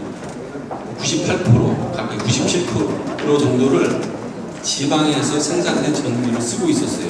그래서 서울 시민들한테 저희가 정책을 설명할 때 뭘 얘기했냐면은 시민 여러분들 에너지를 막 쓰면 도덕적으로, 윤리적으로 안 좋습니다. 그런 얘기를 해요. 왜냐면은 지방에서 어렵게 생산되고 송전되는 전기를 서울 시민들이 낭비하면 안 된다. 그런 이야기를 저희는 서울 시민들한테 하고 있는데 그런 이야기들 시민들이 이제 이해하고 있어요. 서울 시민들이. 뭐 다 그런 건 아니지만은 많은 분들이 공감하고 있습니다. 그래서 성덕구 자립마을은 이런 노력들을 막 이웃 간에 그래프를 가지고 누가 전기를 아끼는지를 비교하는 그런 마을이에요. 그 다음에 원전 하나 줄이기 사업을 만들 때 서울시 혼자 만든 게 절대 아니에요. 시민들하고 같이 얘기를 들어가면서 수없는 회의를 하여서 만든 정책이 원전 하나 줄이기. 그리고 특히 이제 SNS를 통해서도 의견을 많이 나누고 있고요. 그리고 이건 목표니까 보시고, 제가 이제 말씀드리려는 부분은 정책 분야가 6개 분야에 77개 사업이 있겠는데, 이 중에서도 여러 부분이 협력해야 된다는 건 당연하고요. 지금 원전 하나 중에 10대 사업 중에서 제가 중점적으로 말씀드리려고 하는 것은 태양광, 연료전지, 그다음에 이게 BRP라고 우리가 쓰는데 빌딩 리트로피 프로젝트라고 에너지 효율화, 빌딩, 건물의 에너지 효율화, LED 요거 4개를 중점적으로 얘기하고, 시간이 되면은 시민들 실천 문화까지 가능할 거라고 생각합니다. 먼저 태양광을 내가 아까 조금 일찍 와서 이 창원 청사를 돌아보니까 이쪽에 별관이죠. 거기 태양광 패널이 있대요. 근데 그거를 묻고 싶은 게, 그 태양광을 우리 여기 청사 전기로 쓰는 거죠. 아마 그럴 것 같은데요. 그런데 이제 이 태양광을 보급하는 방법이 두 가지가 있어요. 크게 내가 그 전기를 나 혼자 쓰는 방법이 있고, 그 전기를 한전에다 파는 방법이 있어요. 그러니까 여러분들 이 부분에 와서 저희가 시민들한테 저희들 얘기를 잘 들으시면은 돈을 법니다. 이런 얘기를 합니다. 왜 그러냐면은 그냥 정책이 이제 시민들한테 이렇게 해주십시오 하기에는 한계가 있어요. 시민들한테 뭔가 인센티브가 있어야 되거든요. 태양광 발전 잘하면 돈을 법니다. 그러면 이제 조금 관심을 가지실 거예요. 아마 잘은 모르겠는데 이렇게 설치해 놓으면 여기 청사만 전기를 쓰고 아마 팔지 않는 경우도 가끔 있어요. 그런데 서울시에서는 그렇게 쓰는 방법이 하나가 있고, 예를 들어 의무적으로 태양광을 설치해서 전기를 쓰는 방법이 하나 있고, 또 한 가지는 시민들한테 옥상에다가 태양광을 설치하세요. 그 다음에 그거를 한전에다 팔으세요. 그러면은 몇 년 지나면 그 투자액이 빠지고 나머지는 자기 이익으로 돌아와요. 근데 그런 거가 있다는 것을 생각하시면은 돈 벌 수 있다고 생각하시고 한번 태양광을 보시면은 보는 관점이 달라져요. 그냥 하세요 이렇게 하니까 아니야, 돈 벌 수 있지, 어떻게 할까 이렇게 생각하면 달라지는데, 저희가 그러기 위해서 이 햇빛 지도를 만들었어요. 서울시의 번지수를 치고 딱 홈페이지 들어가면은 거기에 햇빛이 얼마나 들어오는지, 그 다음에 태양광을 얼마나 할 수 있을지 그거를 추정해줘요. 그러면은 근데 중요한 거는 그걸 가지고 이제 계산해 보면 태양광이 돈을 벌 수 있을지를 판단할 수 있게 기초자료 주는 거죠. 그런 거를 저희가 한 거예요. 햇빛 지도 제작. 요거는 뭐 다 이제 설명을 드릴 거고요. 그래서 여기 보시면은 빨간 거가 좀 진한 빨간 거는 태양광 발전 효율이 더 높은 지역이라는 걸 알 수 있어요. 그래서 이런 시스템을 시민들한테 우리가 주는 거죠. 그렇게 해서 계산을 해서 서울 솔라맵이라고 인터넷에 치면은 나와요. 그래서 이게 서울이 이렇게 하는데 전국적으로 해주는 프로그램이 있더라고요. 해주민가 무슨 프로그램은 전국적인 걸 해줘. 그러니까 태양광을 해서 내가 경제적으로, 특히 연세 많으신 분들은 연금 같은 역할을 할 수도 있어요. 이 태양광을 잘 투자하면. 그래야 투자할 수가 있거든요. 연세 많으신 분들이 많으셔서 제가 약간 마케팅적인 발언을 하고 있습니다. 실제로 그런 일을 소개하려고 해요, 제가. 규제라든가 이게 굉장히 어려웠는데 그런 것들을 많이 풀었어요. 그래서 이제 지금 할 수 있다 이렇게 보시면 되고, 제가 이제 이렇게 막 그 그림만 바꾸는 안 되고, 제가 설명을 뭘 하려면 이걸 설명할게요. 서울시에 강동구의 암사동에 가면은 그러니까 우리는 아리수라고 해요. 물을 생산하는 물을 생산해서 보급해주는 우리 물공장이 있는데, 여기로 상수도 공장이 있어요. 거기에 옥상, 처마, 지붕 이런 데를 이 태양광 패널을 다 깔았어요. 이 규모가 얼마인지 그냥 이렇게 보면 모르는데 축구장 아시죠? 축구장이 한 10배 정도 규모라고는 규모를 아시겠어요? 그 정도로 태양광을 깔았다 그러면은 가서 보면은 이렇게 느끼지, 이거 그림만 가지고는 잘 이해가 안 될 거예요. 그러면은 이 그림을 보시고 여기서부터 한번 좀 자세히 볼 필요가 있어요. 이 돈이 얼마 들어갔어요? 137억 원이 들어갔어요. 그런데 연간 임대 수익이 한 1억 정도를 우리가 서울시가 돈을 받아요. 이 사람들한테. 저 사람들은 OCI라고 하는 그 큰 우리나라의 태양광 전체가 하는 회사예요. 그런 회사가 투자를 했어요. 서울시 그 암사정수장에다가. 그리고 서울시에다가 돈을 1년에 1억 2,500만 원씩 납부해요. 그리고 태양광을 까는 거예요. 그럼 왜 깔았겠어요? 돈이 되니까. 그리고 이거는 크게 지금 해서 돈이 되는 걸 설명하는 거예요. 그러면은 이게 이제 예를 들면은 투자 금액이 이렇게 갖고 태양광 모듈 수라고 하면 아까 판넬 큰 것들에 19,700개고 그 다음에 중요한 건 전기 공급이 한 2,000가구 정도 돼요. 이게 20년간 이렇게. 그런데 이분들이 그 OCI나 이쪽에서 계산해 보면은 한 10년 안에 투자를 빼는 거예요. 그럼 나머지 10년은 어떻게 돼요? 돈을 버는 거예요. 그런 원리가 태양광에 있다는 거죠. 그런데 이게 만만한 사업이 아니에요. 다만 이제 그걸 좀 설명을 드리려고 하는데 그 혹시 피트 RPS 이거 좀 낯선 말인데요. 발전 차액 제도라고 혹시 들어보셨어요?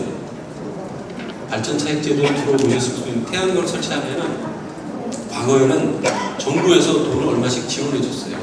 왜냐?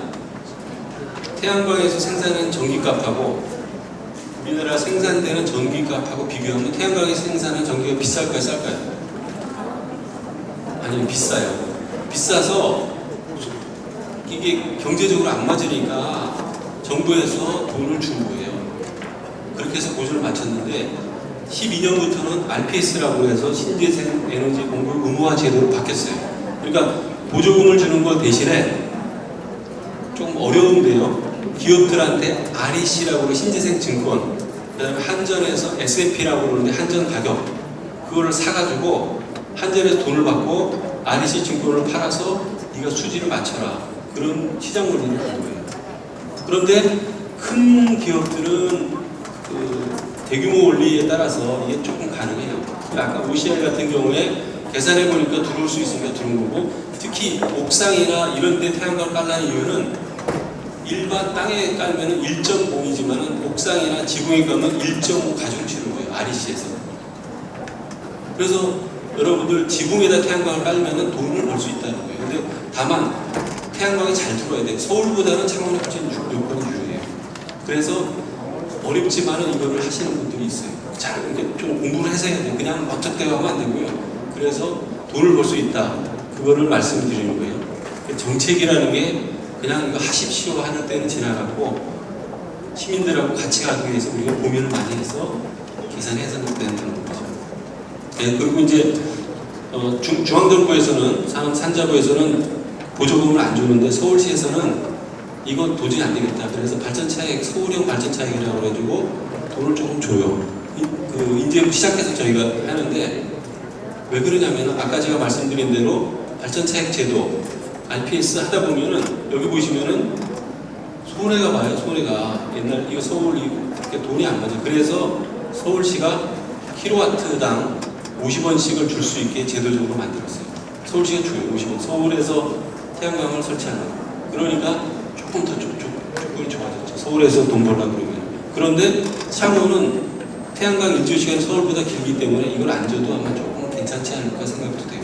그리고 또 문제가 뭐냐면 여기 제가 직접 쓰지는 않았지만은 임대료 아까 얘기가 나왔는데 요거만 태양광만 얘기하고 나머지 빨리빨리 나갈게요. 이거 왜냐면 태양광은 돈을 버니까 제가 좀 설명을 길게 하는 거예요.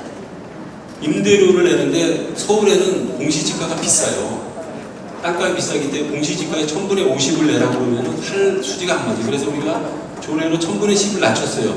그래도 힘들다는 거예요. 그래서 우리가 이게 안 되겠구나. 킬로와트당 25,000원으로 조례를 바꿔버렸어요. 그래서 계산해 보니까 수지가 된다고 판단해서 들어오는 거죠. 그러니까 저희가 일을 할 때는 경제성을 고려해서 시민들이나 기업들이 들어올 수 있는 데까지 뭔지 고민해서 같이 가는 거예요. 그런 정책을 써야지 정책이 된다는 거죠. 그래서 태양광이 이제 지금 그래도 어렵지만은 많이 좋아졌다는 거죠. 그리고 이제 또 한 가지는 이것도 시민들하고 같이 하기 위해서 미니 태양광을 설치해요. 미니 태양광을 하면은 전기를 많이 쓰는 집들은 전기 가정집에 누진제가 있기 때문에 또 이것도 돈이 됩니다. 전기 많이 쓰는 집은 그런 것들이 있다는 걸 말씀드리고요. 여기 보면은 전기를 많이 쓰는 집은 한 이만큼씩 절약이 돼요. 그래서 8년 정도면은 투자비를 회수한다는 거 계산이 나오는 거죠. 그래서 제가 요거는 미니 태양광이고 아까 조금 더 지분을 제공할 수 있는 사람은 아까 발전 사업으로 하면은 전기를 팔고 자기가 REC를 잘 하면은 돈을 벌 수 있다는 것을 한번 기회단 대로 관심을 가지시기 바랍니다. 여기서부터 좀 빨리 나갈게요. 연료전지, 수소연료전지 그러면 이게 뭐지? 이렇게 생각할 겁니다. 메탄가스가 CH4인데 여기서 수소를 하나 띄워가지고 연료전지를 만들어요. 근데 이 연료전지는 돈이 굉장히 많이 들어가기 때문에 개인들이 하기는 어려워요. 그래서 저희들은 자립률을 제고하기 위해서 뭐 한수원이라든가 큰 데하고 같이 힘을 모아서 하고 있습니다. 여기 보시면은 이런 걸 지금 하고 있어요. 42MW면 아까 태양광 5MW보다 훨씬 큰 거고 태양광은 발전 시간이 낮에만 돼 있는데 이 수소연료전지는 24시간 돌릴 수 있기 때문에 용량이 훨씬 큰데 다만 이거는 개인들이 하기에는 좀 부담스럽다. 그 정도만 하시면 될 것 같고요. 그런 게 있다면 여기 되고요. 그 다음에 건물의 에너지 효율화. 이건 뭐냐면은 건물의 에너지가 많이 세잖아요. 그거를 서울시가 2%로 융자금을 제공해서 계산하세요. 그러면은 한 3, 4년, 4, 5년 사이에 그 비용이 빠져요. 그런 일들을 한다는 거죠. 쉽게 얘기하면 그런 거 얘기하고요. 그 기업들하고 같이 하고 있고요. 두 번째, LED 아시죠? 여기 저기 LED인지 잘 모르겠는데 LED가 실제로 일반 백열등보다는 80% 절약돼요. 전기요금이. 그리고 일반 할레곤보다는 한 반가 반 정도 절약되기 때문에 LED 저도 우리 집 화장실을 LED로 바꿨어요. 왜냐면 깜짝 놀랐어요. 우리 화장실에 60W가 들어가 있는데 제가 10MW로 바꾸니까 그 전기가 절약되는 거죠. 물론 작은 거지만 그런 것처럼 LED는 약간 가격이 비싸긴 한데 5년 정도 수명이 가기 때문에 그럼 앞으로는 백열등을 생산 안 해요. 이제 그렇기 때문에 LED를 빨리 하면은 돈을 버는 거예요. 전기요금을 줄이는 거니까 저희는 돈을 번다는 걸 갖고 일단 말씀을 드려야 좀 공감이. 그래서 저희가 한 거를 한번 이거는 그 석관동의 두산 아파트라고 한번 인터넷에 쳐보세요. 거기는 80%를 줄였어요. LED. 그래가지고 전기요금이 공공용이 마이너스가 나왔어요. 이 LED 바꿔가지고. 그리고 이거 회수가 1년 조금 지나서 회수가 됐더라고요. 그런 사례들이 있어요. 그러니까 이거 디밍이라는 시스템까지 동원했기 때문에 사람이 들어가면 딱 나가고 그것까지 해서 그런 사람이 있다는 돈을 버는 거예요. 근데 아파트가 이런 걸 알면서 잘 안 되는 거는 뭐 서울만 그런지 모르는데 아파트의 그 구조가 굉장히 복잡하더라고요. 무슨 분요회, 무슨 회에서 그 이익관계가 첨예한데 사실 저는 영국에서 굉장히 있다 왔는데 그 중요한 것은 거짓말을 하면 안 돼요. 근데 우리나라는 거짓말을 많이 하는 그런 문화가 있어서 로비하고 그런 것 때문에 이게 사업이 굉장히 어렵거든요. 근데 중요한 것은 실제로 LED를 쓰면 돈을 번다는 확실한 거예요. 근데 그런 거를 서로 이렇게 막 이해관계 때문에 안 되기 때문에 제가 말씀드리는 거죠. 저희가 이거는 진짜 사례예요. 서울에 있는 지하철을 전부 LED로 바꿉니다. 그럼 사람들이 그게 말이 될 법한 이야기야? 그렇게 나올 거예요. 그렇지 않겠어요? 서울이 지하철이 얼마나 많은데 그걸 서울시가 해요. 그런데 하는 방법은 돈을 하나도 안 들여서요. 어떻게 하느냐? 아까 제가 말씀드렸죠. LED가 투자가 되면 돈이 회수되잖아요.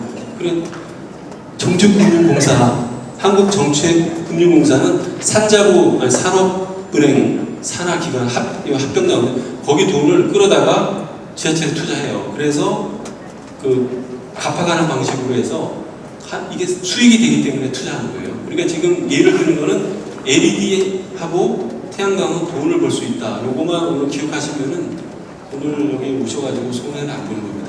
서울시에서 실제 한 거를 얘기해 주는 거기 때문에 때문에 이거는 거짓말이 아니거든요. 그리고 나머지는 제가 그냥 빨리 진행하겠습니다. 뭐 이건 아까 얘기한 대로 절전차액으로 일정이 납부한다. 이거 큰 사업이에요. 여러분 신문 검색해 보세요. 아까 제가 얘기한 암사 태양광 5메가와트 그 보도자료 나온 게 있고 준공도 있고 아까 지금 태양광 LED 지하철 다 까는 거 공부해서 저기 나갔거든요. 돈을 버는 거예요. 그러니까 두 가지를 기록하시고 가시면 괜찮을 것 같습니다. 나머지는 조금 시간상 저희가 그냥 하는 거를 그냥 소개만 하고 제가 시간이 없기 때문에 여기서는 조금 얘기할 수도 있는데요. 지금 서울시에서는 시민들하고 같이 가는 걸 굉장히 중요시해요. 서울시가 혼자 하면 안 돼요. 아까 얘기한 돈을 벌 수 있는 방법을 같이 고민하든지 그렇게 실제로 가는 거예요. 그래서 아까 탄소 마일리지라고 그랬는데 여기 우리 에코 마일리지라고 해서 100만 돌파했다고는 사람들이 안 믿죠. 100만 돌파했어요. 110만 지금 들어가고 있거든요. 그게 왜냐? 인센티브를 주니까 돈을 벌어요. 서울시 에코 마일리지 해서 시민들한테. 저도 5만 원 받았어요. 에코 마일리지. 근데 제가 이 얘기하면 좀 이상할지 모르지만 저희가 한 거는 뭐냐면은 대기 전력을 찾아냈어요. 집에 여러분들 그 대기 전력 플러그를 끄세요. 잘 때 테레비 보면 세트박스 전기 켜 있어요. 그 다음에 정수기 전기 켜 있고 특히 아주머니들 보온밥통 전기보온통 켜 있고 이런 거 전기 이렇게 그 뭐죠? 대기 전력을 줄이면 그러면은 확실히 달라져요. 확실히 대기 전력 그러니까 그 대기 전력만 차단해도 그래서 제가 서울시 에코마일리지에서 5만 원을 제가 갑자기 뭔가 했더니 그거더라고요. 집에 날라왔는데 그래서 받았어요. 그래서 제가 오늘 한 얘기는 에너지를 절약하면은 기후변화 아까 완화 그 부분에 굉장히 기여하는 90%가 기후변화 완화의 에너지라고 했잖아요. 거기에 기여하고 두 번째 돈도 벌 수 있다. 이게 오늘 주제가 제가 시간이 없기 때문에 이렇게 하고 저는 이제 서울시 에너지 정책팀을 총괄하고 있고요. 영국에서 사회정책 박사학위 받았어요. 그래서 제가 이렇게 가서 이런 것들 시간이 되면 좀 더 깊이 얘기할 수 있는데 조금 아쉽지만은 오늘 얘기한 거 기후변화에 너무 어려운 얘기가 아니라 기후변화 대응하는 건 뭐냐 에너지를 줄이는 거고 내가 돈 벌 수 있는 방법은 태양광 LED가 있다 더라 그렇게 하고 가시면 될 것 같습니다. 감사합니다. 오늘 지적 토론 하실 분은 사실 많지 않습니다. 주어진 시간이 30분이지만 지적 토론 하실 분은 많지 않고 오히려 발표하실 분 아까 발표하실 때 막으신 분 꼭 들려주셔야 되는 거거든요. 다시 모셔서 듣고 나머지 시간은 여러분들이 이야기를 해주시면 됩니다. 여기 관계되는 우리 공무원께서 많이 와 계시기 때문에 여러분이 좋은 이야기를 해주시면 그대로 반영되지 않을까 싶습니다. 아까 우리 박경원 교수님 발표하실 때 자료 짧은 시간이지만 굉장히 압축돼서 잘 발표해 주셨습니다. 우리 시민평가단이라고 있거든요. 환경수도 정책이 시에서는 여러 가지 정책이 시행이 되고 있는데 예산이 투입된 그런 정책들이 어떻게 되고 있는지를 평가하고 있습니다. 그래서 객관적으로 평가를 하고 있습니다. 그런 내용을 모아서 발표를 해주셨는데 오늘은 여러분들이 우리 환경지표 들으셨고 또 아까 박 교수님이 빨갛게 표시한 부분이 있습니다. 그 부분만 창원시가 잘 안아도 상당히 달라질 것이라고 저는 확신합니다. 저는 또 지전 토론에 참가했듯이 좋은 말씀 듣고 그 순서대로 진행하겠습니다. 먼저 지전 토론 시작하겠습니다. 그냥 따로 인사 소개 안 드리고 순서대에서 소개를 드리겠습니다. 우리 정석 녹색차원 21 부장님이십니다. 아마 여기 계신 분들 다 잘 아시죠? 우리 시민사회단체 대표로 많은 활동을 해오셨고 특히 YMCA에서 30년 활동하셨고 지금도 우리 도시에 여러 가지 갈등 문제가 있으면 민관 협의를 통해서 많이 해결해주고 계시는 분입니다.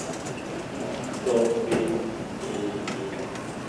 환경수도 시민평가단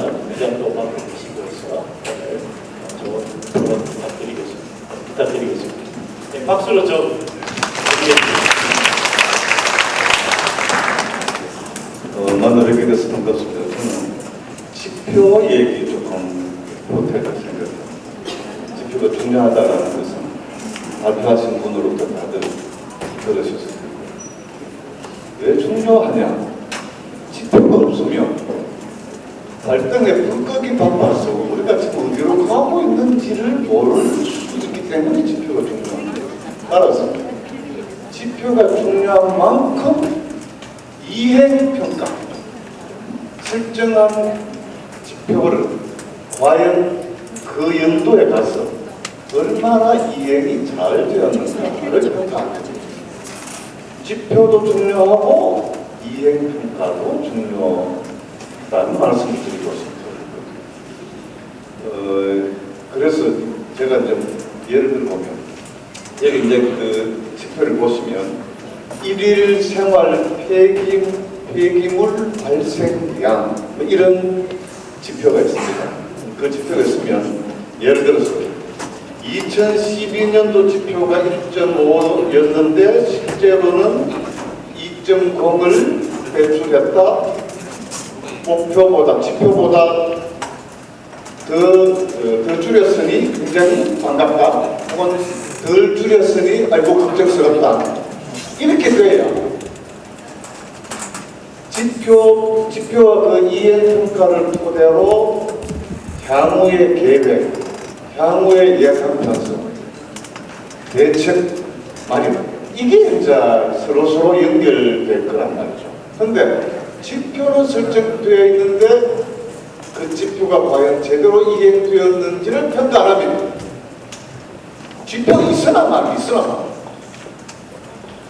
아무 짝에도 필요 없는 지표가 되는 것 아니냐 이런 얘기입니다. 그래서 지표도 중요하고 이제 이행평가 중요하다라는 점을 먼저 말씀드리고 싶고 또 지표도 지표 나름인 것 같습니다. 무슨 얘기냐면 예를 들어서 주택보급률 이런 지표가 우리한테 없는데 전에는 그런 게 있었습니다. 주택보급률 지표에 대해서 제가 몇 년 전에는 굉장히 위협하다는 얘기를 왜냐하면 주택보급률은 100%를 넘었었는데 옆을 돌아보면 집 없는 사람이 있는 거예요. 그럼 별 쓸모가 없는 지표라는 얘기입니다. 그렇기 때문에 무엇을 지표로 설정하느냐라는 것도 중요하고 설정된 지표가 그 연도에 가서 얼마나 잘 이행되었는가 하는 것도 중요하다라는 점 제가 말씀드리면서 지금 그 서두에 발표한 내용을 보니까 우리 창원시의 지표는 8개 항목으로 되어 있는 것 같습니다. 대기 수질, 대기물, 공원 녹지, 농업 녹색, 교통, 기후변화, 에너지, 인식 증진 이렇게 8개 항목으로 되어 있는데 제가 의견을 구체적으로 내고 싶은 것은 항목을 하나 추가하고 항목을 8개 가지고 9개로 했으면 좋겠습니다. 항목을 하나 추가하고 또 하나는 있는 항목의 지표를 5가지 추가하자라는 의견을 내고 싶습니다. 굉장히 구체적인 얘기입니다. 첫 번째, 항목 없는 걸 하나 넣는 겁니다. 현재 8개 항목인데 하나를 추가해서 9개를 만들면 좋겠다고 하는 얘기인데 뭘 추가하냐면 생물 종다양성이라는 항목. 그거는 이제 다행히 우리 환경숙대 과장님께서 발표하실 때 제일 마지막 부분에 신규 검토 지표 그 부분에서 이미 언급을 했습니다. 굉장히 반갑게 그 생물 종다양성을 지표 설정하실 때 우리 박경훈 교수님 발표 내용을 참고를 하면 좀 그렇습니다.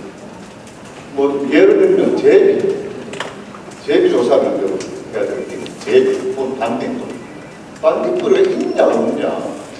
장원대학교 옆에 자그마한 저수지 사격자 나복스타일 몇 년 전에 반딧불이 있었습니다.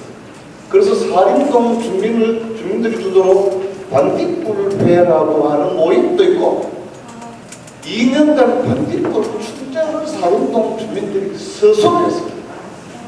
그게 어느 순간 반국이 있는지 없는지 없었을까 말이 있습니다. 우리 창원시와 자매 도시인 일본 야마구치시에 그 반딧불을 사육해서 야마구치 하천을 가로지르는 자그마한 하천에 반딧불 매년 방사하고 있습니다.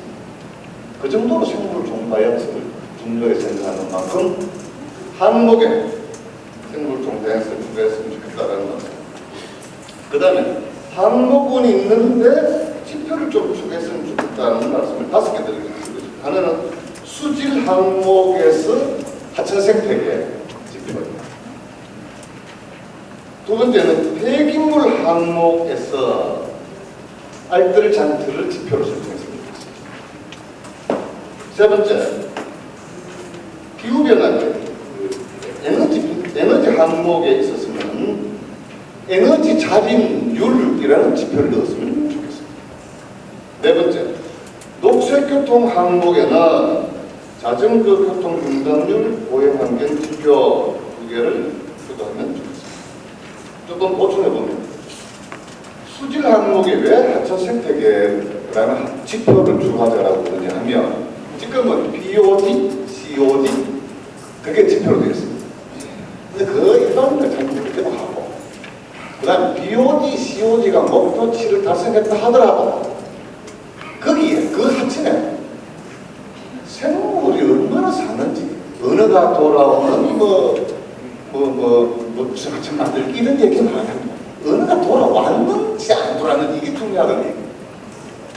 그 하천 주변에 사는 주민들의 입장에서는 자기 동네 하천이 낙엽이 있는지 없는지 여치가 있는지 없는지 이런 게 중요하다는 얘기입니다.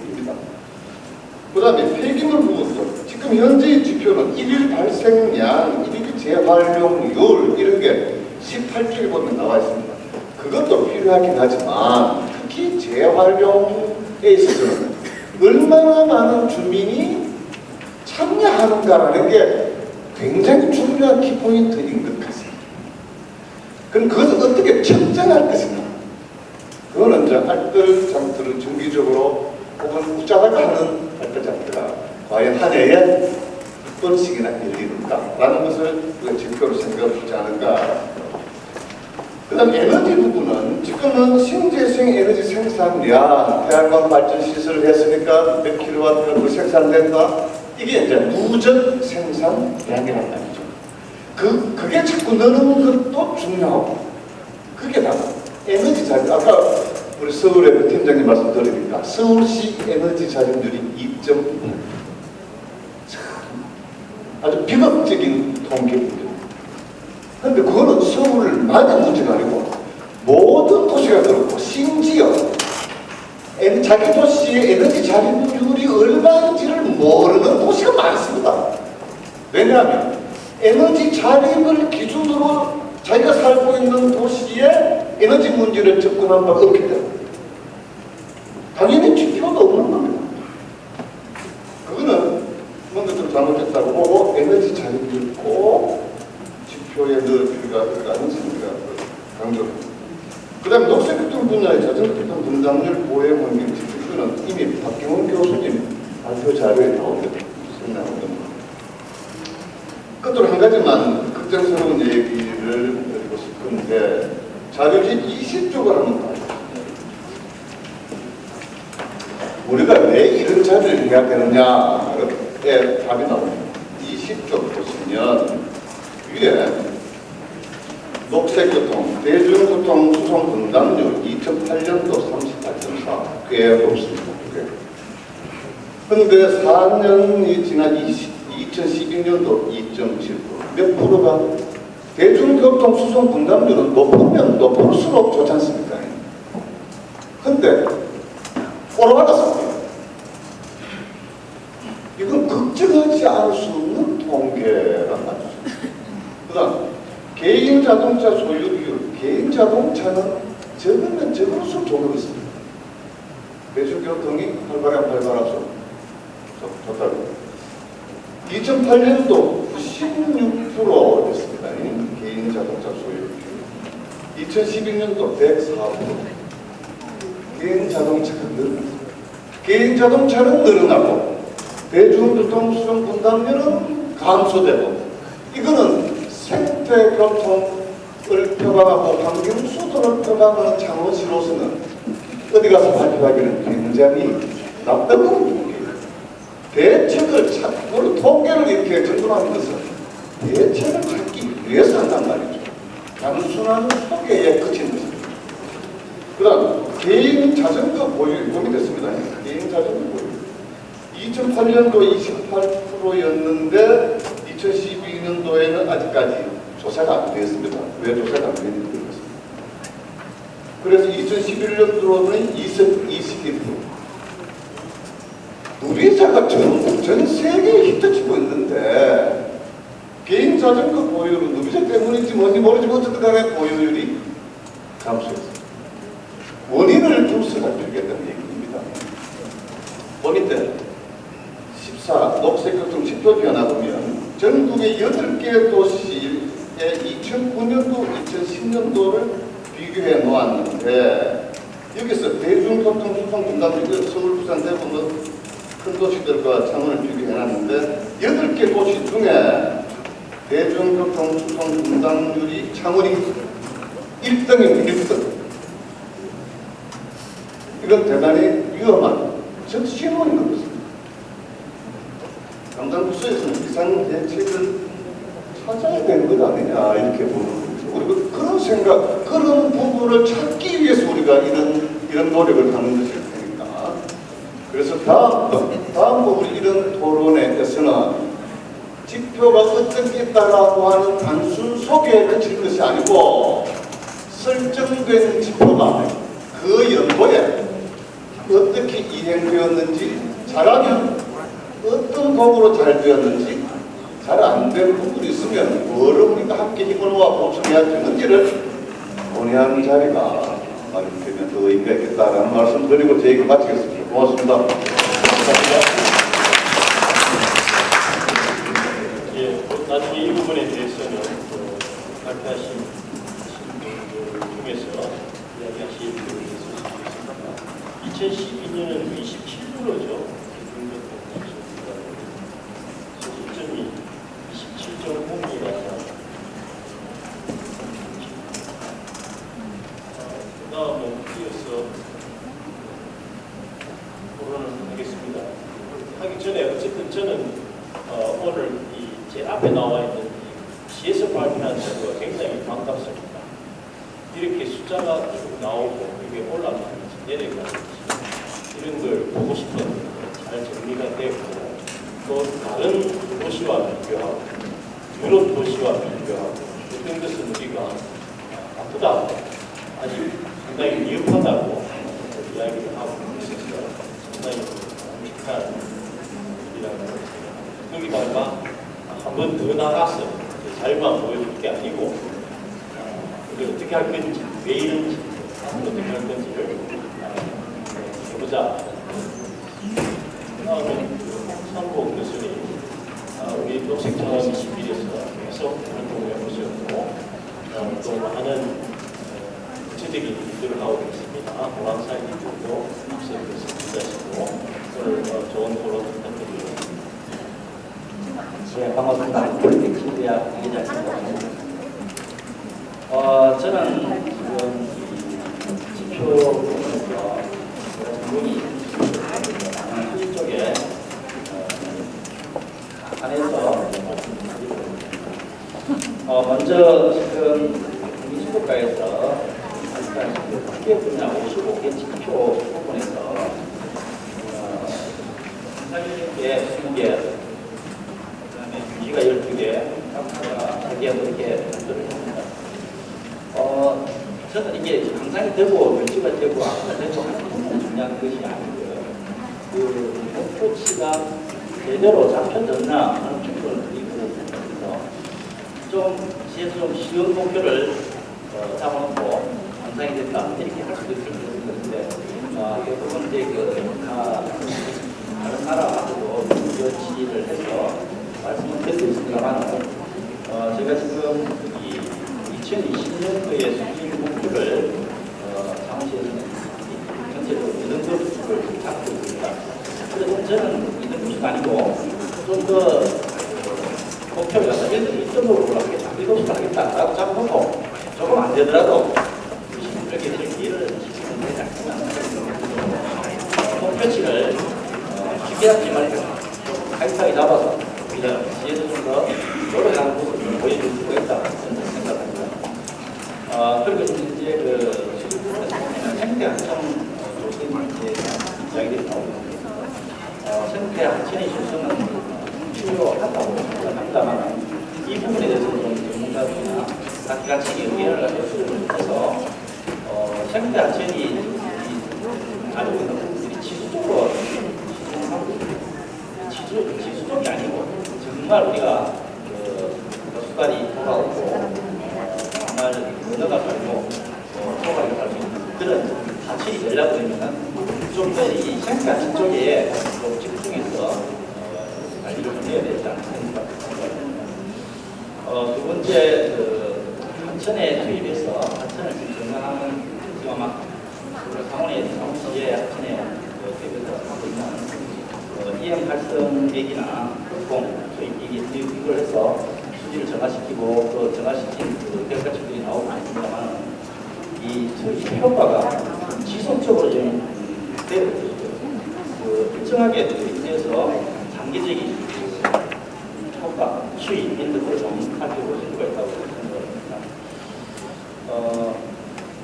그리고 지금 우리 지금 하천을 살기 위해서 여러 가지 점오염 부분들은 상당히 잘 관리를 하고 있는데 아까 사장님 발표에서도 미점오염에 대한 이야기들이 있습니다만 미점오염은 관리가 굉장히 중요합니다. 그래서 여기에 대한 구체적인 자료도 좀 부족합니다. 그래서 이 미점오염원에 대한 철저한 관리가 필요하고요. 여기에 따른 수질기초 관리도 필요하겠습니다. 그리고 지금 하천 부분에서 살펴보면은 부장원 지역하고 부마산 지역, 부친해 지역 이렇게 목표치가 상당히 다르게 나옵니다. 상당히 그 지역 그동안에 그 지역에 따라서 하천의 수질이 마산 좀 더 악화되어 있고 장원은 좀 상당히 향상되어 있는 부분들이 있지만은 지금 2020년대 목표를 보면은 장원은 창원 지역이라고 부창원 지역으로 볼 때 2.3 ppm, 마산 지역은 4.7 ppm, 그 다음에 진해 지역은 2.3 ppm 이렇게 좀 차등이 좀 많이 나고 있습니다. 그래서 이런 부분들도 시 차원에서 좀 부창원 지역 외 지역에 하천이 좀 더 강화될 수 있는 투자나 관리나 이런 것들이 좀 필요하지 않겠느냐. 그리고 이 창원 지역은 하천이 바로 큰 하천은 없지만은 하천들이 바로 배양으로 바로 투입이 되게 돼 있습니다. 하천의 정화가 배양의 오염 정화하고 신경이 되어 있습니다. 그런 부분들에서 좀 더 관리가 좀 필요하지 않나.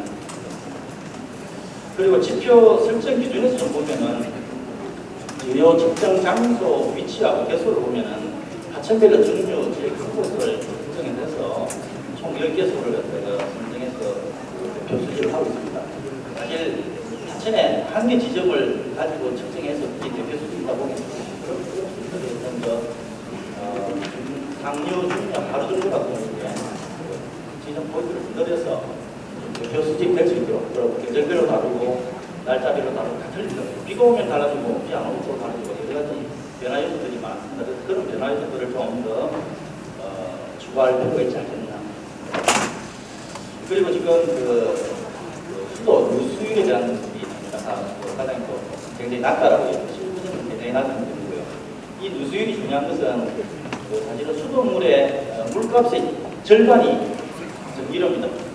그래서 사실은 우리는 지금 수돗물값이 굉장히 싸게 쓰고 있습니다. 그래서 이 누수율이라는 것이 우리가 마찬가지로 비싸게 생산해서 낡은 관이나 오접관이나 해서 멀어지는 것들이거든요. 그래서 이 부분들을 좀 더 신경을 써서 좀 누수율을 갖다 좀 더 전국 평균 10%인데 창원이 16%니까 이 부분 좀 많은 신경을 써서 관리 강화를 좀 하게 되겠습니다. 그리고 지금 수준뿐만 아니고 대기 부분에서 지금 아까 사장님께서 지금 초미세먼지 부분하고 부분하고 악취 부분들을 다음 지표에 설정하겠다라고 말씀하셨는데요. 자, 굉장히 중요합니다. 지금 우리 미세먼지는 PM10이라고 그러고요. 초미세먼지는 PM2.5라고 그럽니다. 사실은 우리 건강상에 이 폐에 들어가서 공기 속에 있는 미세먼지들이 폐로 들어가서 이렇게 침착을 하면 건강에 영향을 미칩니다. 그래서 초미세먼지 부분은 굉장히 중요하고 빨리 지표가 설정이 되고 이에 대한 관리가 필요하다고 봅니다. 그리고 또 하나가 지금 가장 우리가 민감한 비문 부분 중에 하나가 악취 부분입니다. 환경 부분에서 가장 많은 민원은 악취입니다. 그래서 이 악취가 좀 더 우리 지표상에서 관리가 잘 될 수 있도록 이것으로 마지막 토론을 마치도록 하겠습니다. 감사합니다. 예, 기질 전공 쪽이셔서 구체적인 부분이 있었습니다. 나중에 혹시 시간 되면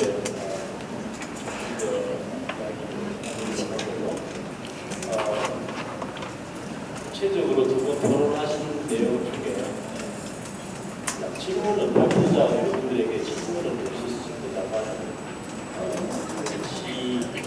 시에서 하고 있는 아까 이야기하는 목표 시간 또는 참가할 지표에 대해서 의견을 주시기 때문에 나눠주시면 고맙겠고요. 먼저 우리가 아까 발표는 들었지만 궁금한 사항에 대해서 질문할 시간이 없었습니다. 혹시 여러분들 중에서 질문하실 내용이 있으면 질문 발표에 대한 질문 문제 주시면 감사하겠습니다. 예, 발표가 되고 정확해서 질문 없으신 것 같고요. 그러면 우리 멀리서 신재훈 박사님 오셨는데 또 돌아가는 이정표에 보면 사실 아마 해야 될지 모르겠습니다. 우리 일정이 원래는 4시에 마치고 있기 때문에 한국에 마치실 것 같아요. 신재훈 박사님 혹시 중간에서 다시 말씀 있으시면 하나만 말씀드리겠습니다. 사실은 제가 아까 발표할 때 말씀드린 것 중에 기존의 지표에 설정된 부분과 기존의 적응의 관점에서 이제 같이 볼 수 있는 지표가 상당히 중복되는 점들이 많습니다. 그래서 제가 하나 이제 제안드리고 싶은 것은 물론 이제 단기간에 걸쳐 단기간에 될 일은 아니라고 보고 장기간을 좀 보셨을 때 기후변화의 관점에서 창원시가 얼마만큼 적응하고 있는지를 이제 진단할 수 있는 지표를 이제 환경 지표 한 부분과 그다음에 기후변화 적응의 지표 이 두 부분으로 나눠서 어느 정도 이제 공유할 수 있는 형태를 좀 가져가시는 것을 좀 제안을 드리고 싶습니다. 장기적으로 볼 때 이제 국제적으로도 그 지자체가 얼마나 기후변화에 적응하고 있는지에 대해서 사실은 이제 수치화시켜서 나타내는 경우들이 있는데 그런 것들을 이제 대비하는 부분들도 있고 그다음에 그 기존 정책이 적응에 녹아들어갈 수 있는 부분들도 고려할 수가 있기 때문에 이 부분에 대해서 한번 고려해 주실 것을 제안을 드리는 바입니다. 감사합니다. 예, 제안 감사합니다. 기후변화 적응에 관한 진료 추가를 저는 사실 개인적으로 좀 것이 있습니다. 편하게 생각하면 다 연관이 되기 때문에 왜냐하면 그러니까 박 교수님도 이야기하시는 우리 창원에도 CO2 배출량이 어떻게 변하고 있고 아까 최 박사님 이야기하실 때 사실 지금 기후변화, 위험이나 지금이나 재해 같은 좀 이야기할 때 가장 중요한 것은 CO2를 줄여나가는 자기 ppm 넘었거든요. 그리고 지금 아주 잘하고 있는 도시들에서는 굉장히 아이고 이거 큰일 난다 이런 식으로 지금 준비를 하고 그 생각할 생각을 하고 있는데 우리 도시에서도 환경수도 단계 CO2 배출량을 산업에서 교통에서 가정에서 얼마나 줄여나가는지가 좀 잘 나와드리거든요. 그래서 사실은 물론 이제 어쩔 수 없이 영향이 돼 있으니까 적응도 해야 됩니다. 하지만 이걸 해결하는 이런 적극적인 참여와 실천이 필요하다고 생각하거든요. 그래서 서울에서 이야기하신 태양광, 돈이 되는 태양광, 돈이 되는 LED, 그리고 이 참여, 100만 정도 이야기를 하셨는데 사실 사실 저도 알고 있습니다. 우리 창원에서 콘센트 그 브라더 뽑기 잘 하고 있습니다. 굉장히 중요한 이야기고 그래서 제가 오히려 중앙 정부 차원에서 우리나라가 CO2 배출량을 줄이기 위한 노력, 실질적인 노력에 관한 게 그렇게 심각하게 안 나오고 있잖아요. 정부가 바뀌었고 400ppm 올라갔는데 정부에서 내놓는 게 없는 거예요. 혹시 거기에 대해서는 정부가 하실 게 있으면 참고하겠습니다.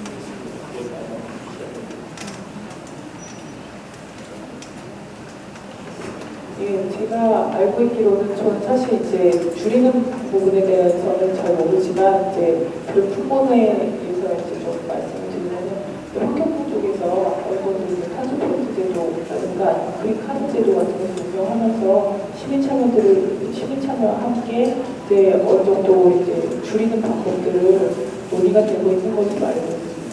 정을 가지고 관리할 수 있도록 저희들이 최선을 다하고 그리고 사실은 저희들이 지금까지 환경수도 대한민국 환경수도를 달성하기 위해서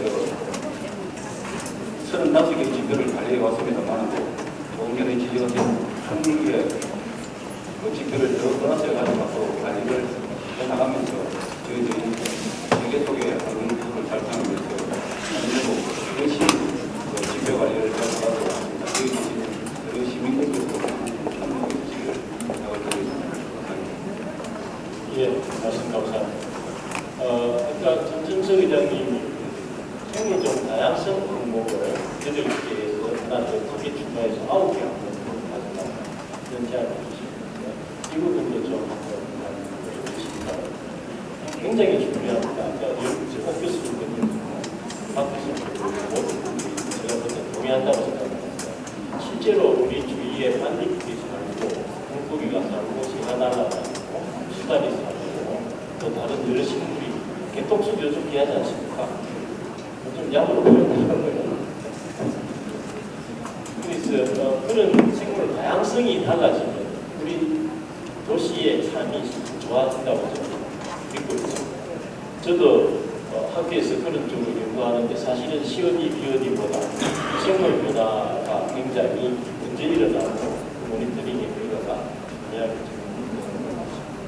두분또 다른 아까 기후변화 적용 항목 추가하려고 제안해 주셨는데 앞으로 더 큰 강풍이나 재해가 일어날 수 있습니다.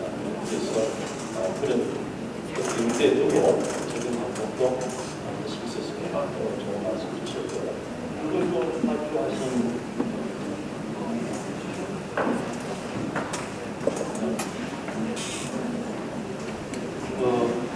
서울시 이제 그 사례나 이런 거를 같이 접목할 부분들은 상당히 많이 있는데 제가 어느 부분까지 이야기해야 될지가 조금 이제 그렇긴 한데요. 지금 아까 말씀하신 대로 생물 다양성이라든가 자립률 제고라든가 교통 분담이라든가 종량제, 알뜰 시장 이런 거를 지표화하자는 거에 대해서는 일단은 긍정적으로 생각을 합니다. 다만 그런 이게 지속 가능한지 그거에 대해서도 같이 고민을 해서 특히 이제 이론하고 이 창원시에서 수용해서 잘 관리할 수 있는 영역 범위가 어디까지인지도 같이 고민을 하는 게 어떨까 그런 생각을 하고요. 그런 것들을 결정할 때 환경 수도를 지향하는 창원시 관계자하고 전문가들하고 충분한 논의를 거쳐서 하나하나 결정하는 게 어떠냐. 왜 그러냐면은 사실 이렇게 환경 지표를 평가를 하는 도시들이 아마 제가 알기에 별로 없습니다. 별로 없는데 창원이 이렇게 평가 지표를 이렇게 시민들하고 같이 공유한다는 자체만 해도 저는 굉장히 훌륭하다고 칭찬을 하고 싶은 마음이에요. 사실은 그런 걸 이제 알아주시면 좋겠고요. 그다음에 아까 말씀드린 그 지표들이 굉장히 중요하기 때문에 들어갔으면 좋은데 실질적으로 그거를 어떻게 관리할지까지도 고민을 해서 나중에 지표를 결정을 했으면 좋겠고요. 그다음에 이제 이런 지표를 정하고 일을 할 때 창원이 잘하고 있는 거를 제 생각에는 대회에 좀 더 알렸으면 좋겠고요. 시민들한테도 창원시가 이렇게 잘하고 있는 거를 좀 더 공유할 수 있는 그런 것도 같이 가면 좋겠어요. 창원이 잘하고 있다. 이걸 창원시 공무원들만 알면 안 되고 창원 시민들이 알아야 되고 대한민국에 다 알아줘야 되고 세계적으로 알아줘야 되는 그런 부분도 굉장히 중요하다고 보고요. 그리고 아까 그러면서 알리면서 시민들의 어떤 인식이라든가 이렇게 점점 높아져서 같이 공감대를 이제 끌어가야 된다고 생각하고 저희가 아까 제가 돈이라는 그 용어를 좀 그냥 뭐라고 그러죠? 이런 그 행정기관에서 잘 안 쓰는 용어를 그렇게 한 거는 이 행정기관에서 뭐 할 때는 너무 딱딱하게 하거든요. 재미가 없게 해요. 근데 우리 서울시는 재미있게 하려는 노력을 굉장히 많이 해요. 그 시민들이 제가 조금 외람되지만 이렇게 가만히 질문을 하나도 안 하시는 시민들은 그러면 안 됩니다. 왜냐하면 그 질문을 하고 주고받고 해야 공감이 되거든요. 그리고 그 저희 나라 문화는 이렇게 누가 질문하면은 서로 이렇게 모으는 그런 문화가 그거 신경 쓸 게 아니라 제가 좀 여담인데 해도 되는지 모르겠어요.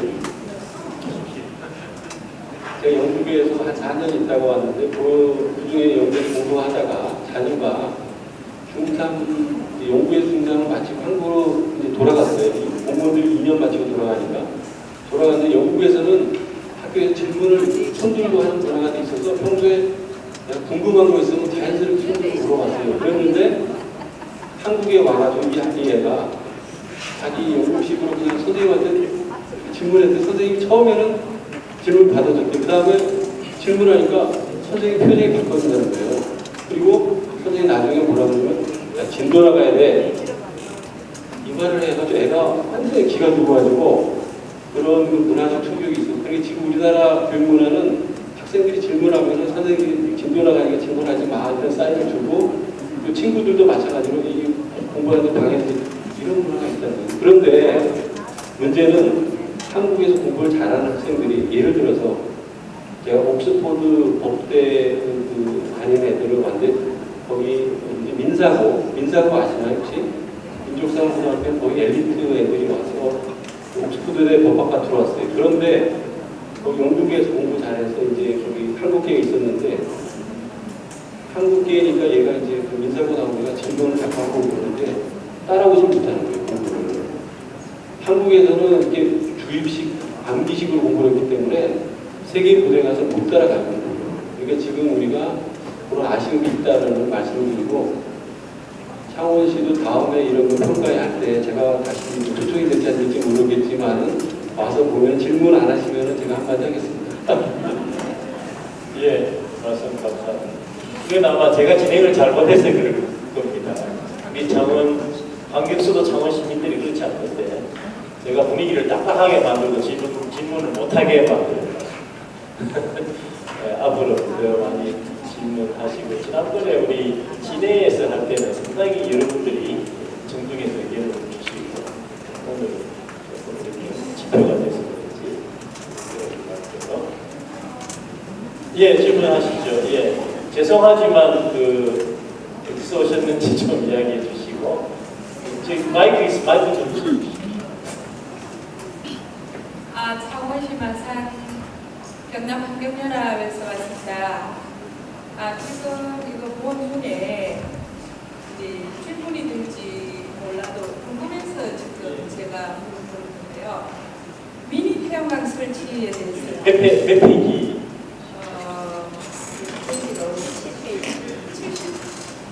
71페이지, 70페이지요. 71페이지. 예, 71페이지. 미니 태양광 발전시설 구성 이래가지고 이제 좁은 공간에도 설치되고 주택 설치형 태양광 이래가지고 지금 이게 요즘 정부에서 이거를 가정에서 할 때 정부에서 제가 알기로는 보조가 조금 나오고 30-40% 나오고 또 자비가 몇백이 있는 걸로 압니다. 그런데 이제 우리가 이제 주부라서 그런지 보통 우리가 이제 쓰는 가전제품은 수명이 있습니다. 그런데 이 태양광을 설치했을 때 이제 수명은 어떻게 되는지 그게 만만한 돈이 아니거든요. 근데 여기에 킬로와트에 50원 이런 거는 이제 기록이 되어 있는데 태양광을 설치했을 때 그 기계가 수명이 언제까지인지 30년이면 30년 아니면 20년이면 20년 아니면 영구 이게 없거든요. 그게 알고 싶습니다. 예, 제가 답변 지금 제가 아까 20년 이렇게 들어간 자료들이 있잖아요. 기본적으로 태양광 수명은 20년 이상이에요.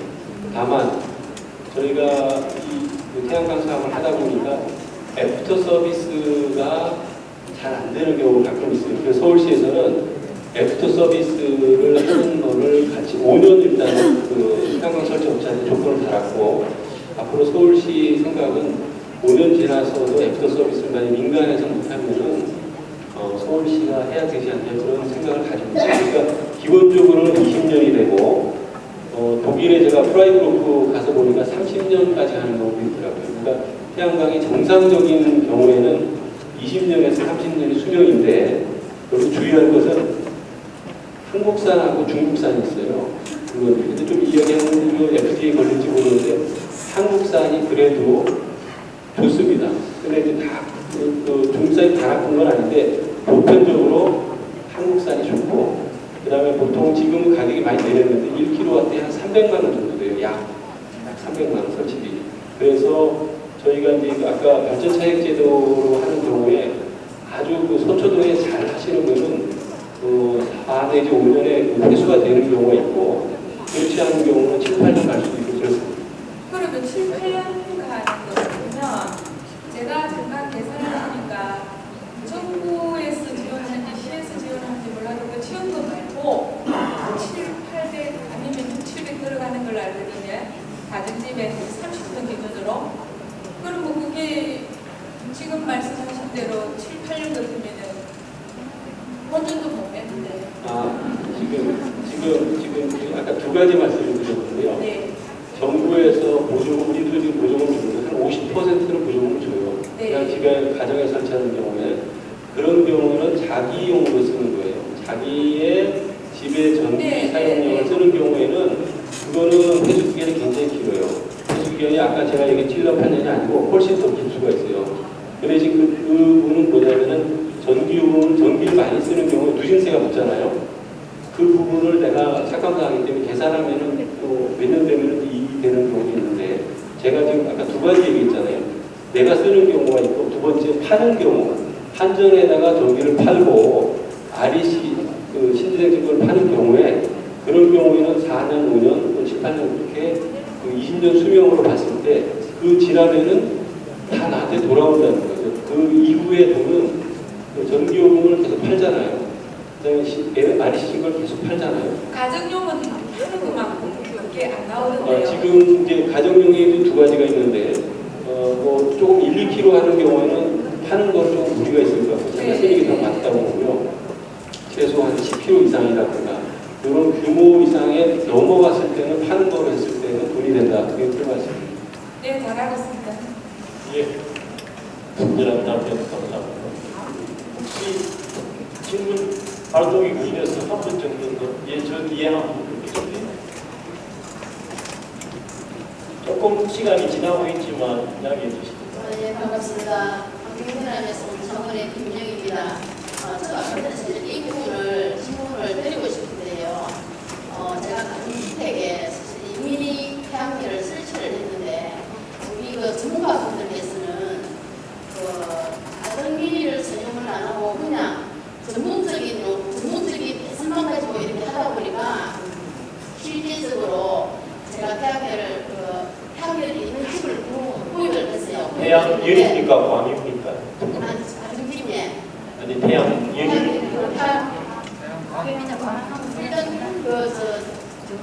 전기 사용 옥상에 이렇게 태양열 하는 거 태양광 열을 쓰는 건 태양열이고요. 예. 전기를 쓰는 건 태양광일 거거든요. 예, 전기를 쓰고 있습니다. 전기를 쓰다가 이게 고장이 나가지고 AS를 두 정도 받았는데 받았을 때는 AS를 잘 받았거든요. 처음에는 지금은 이게 오래돼가지고 누적이 돼가지고 사용을 안 하고 있습니다. 사용을 안 하고 있는데 이거를 철거를 하려고 하니까 제가 이제 설치할 때 제가 철거를 안 하다 보니까 있는 태양광, 태양열 다 전화를 해도 지금 철거가 안 되거든요. 철거가 안 되고 아무런 이 업체에 대해서는 철거를 못해준다고 지금 이야기를 하고 있습니다. 그런 과정에서 우리 전문가분들께서는 이거를 저희들한테 설명을 할 때 우리 모르는 분들은 정말로 이렇게 하면 돈이 되고 이렇게 하면 쓰는 게 편리하고 전기가 절감이 되고 이런 부분이 있는데 지금 제가 같은 경우에는 이거를 설치를 해가지고 비용도 더 해야 되고 처리 비용도 더 해야 되고 인건비도 더 해야 되고 이중적인 부가적으로 비용이 많이 들어가지고 제가 이걸 지금 철거를 하려고 하니까 해줄 수 있는 업체가 없어요. 예, 잘 알겠습니다. 예, 이런 기호를 제가 질문을 드리고 싶습니다. 또 일단 서울시 사례를 비추어서 제가 창원은 조금 다를 수 있겠지만 저희가 이 모더나 주기 여러 가지 사업을 하면서 태양광에 대해서 너무 고민을 많이 했어요. 왜 그러냐면은 아까 말씀드린 대로 그동안에 설치되었던 태양광들이 효율이 잘 안 나든가 고장이 나든가 그런 사람들을 굉장히 많이 봤어요 저희가. 그래서 아까 제가 말씀했지만은 서울시에는 태양광을 설치할 때 5년 AS를 보증해라라는 것을 서울은 일단 하고 있고 그 5년 끝나고 나서 아까 제가 말씀드렸지만은 업체들은 이제 뭐 명의가 바뀌고 이러면 바뀔 수 있거든요. 그래서 저희들이 지금 이 사업을 하면서 고민이 AS를 어떻게 할 건지를 계속 논의를 하고 있고 창원 같은 경우에는 지금 그런 경우들 잘 안 돼서 아마 지금 그런 상황 같은데 태양광 협회라고 있어요.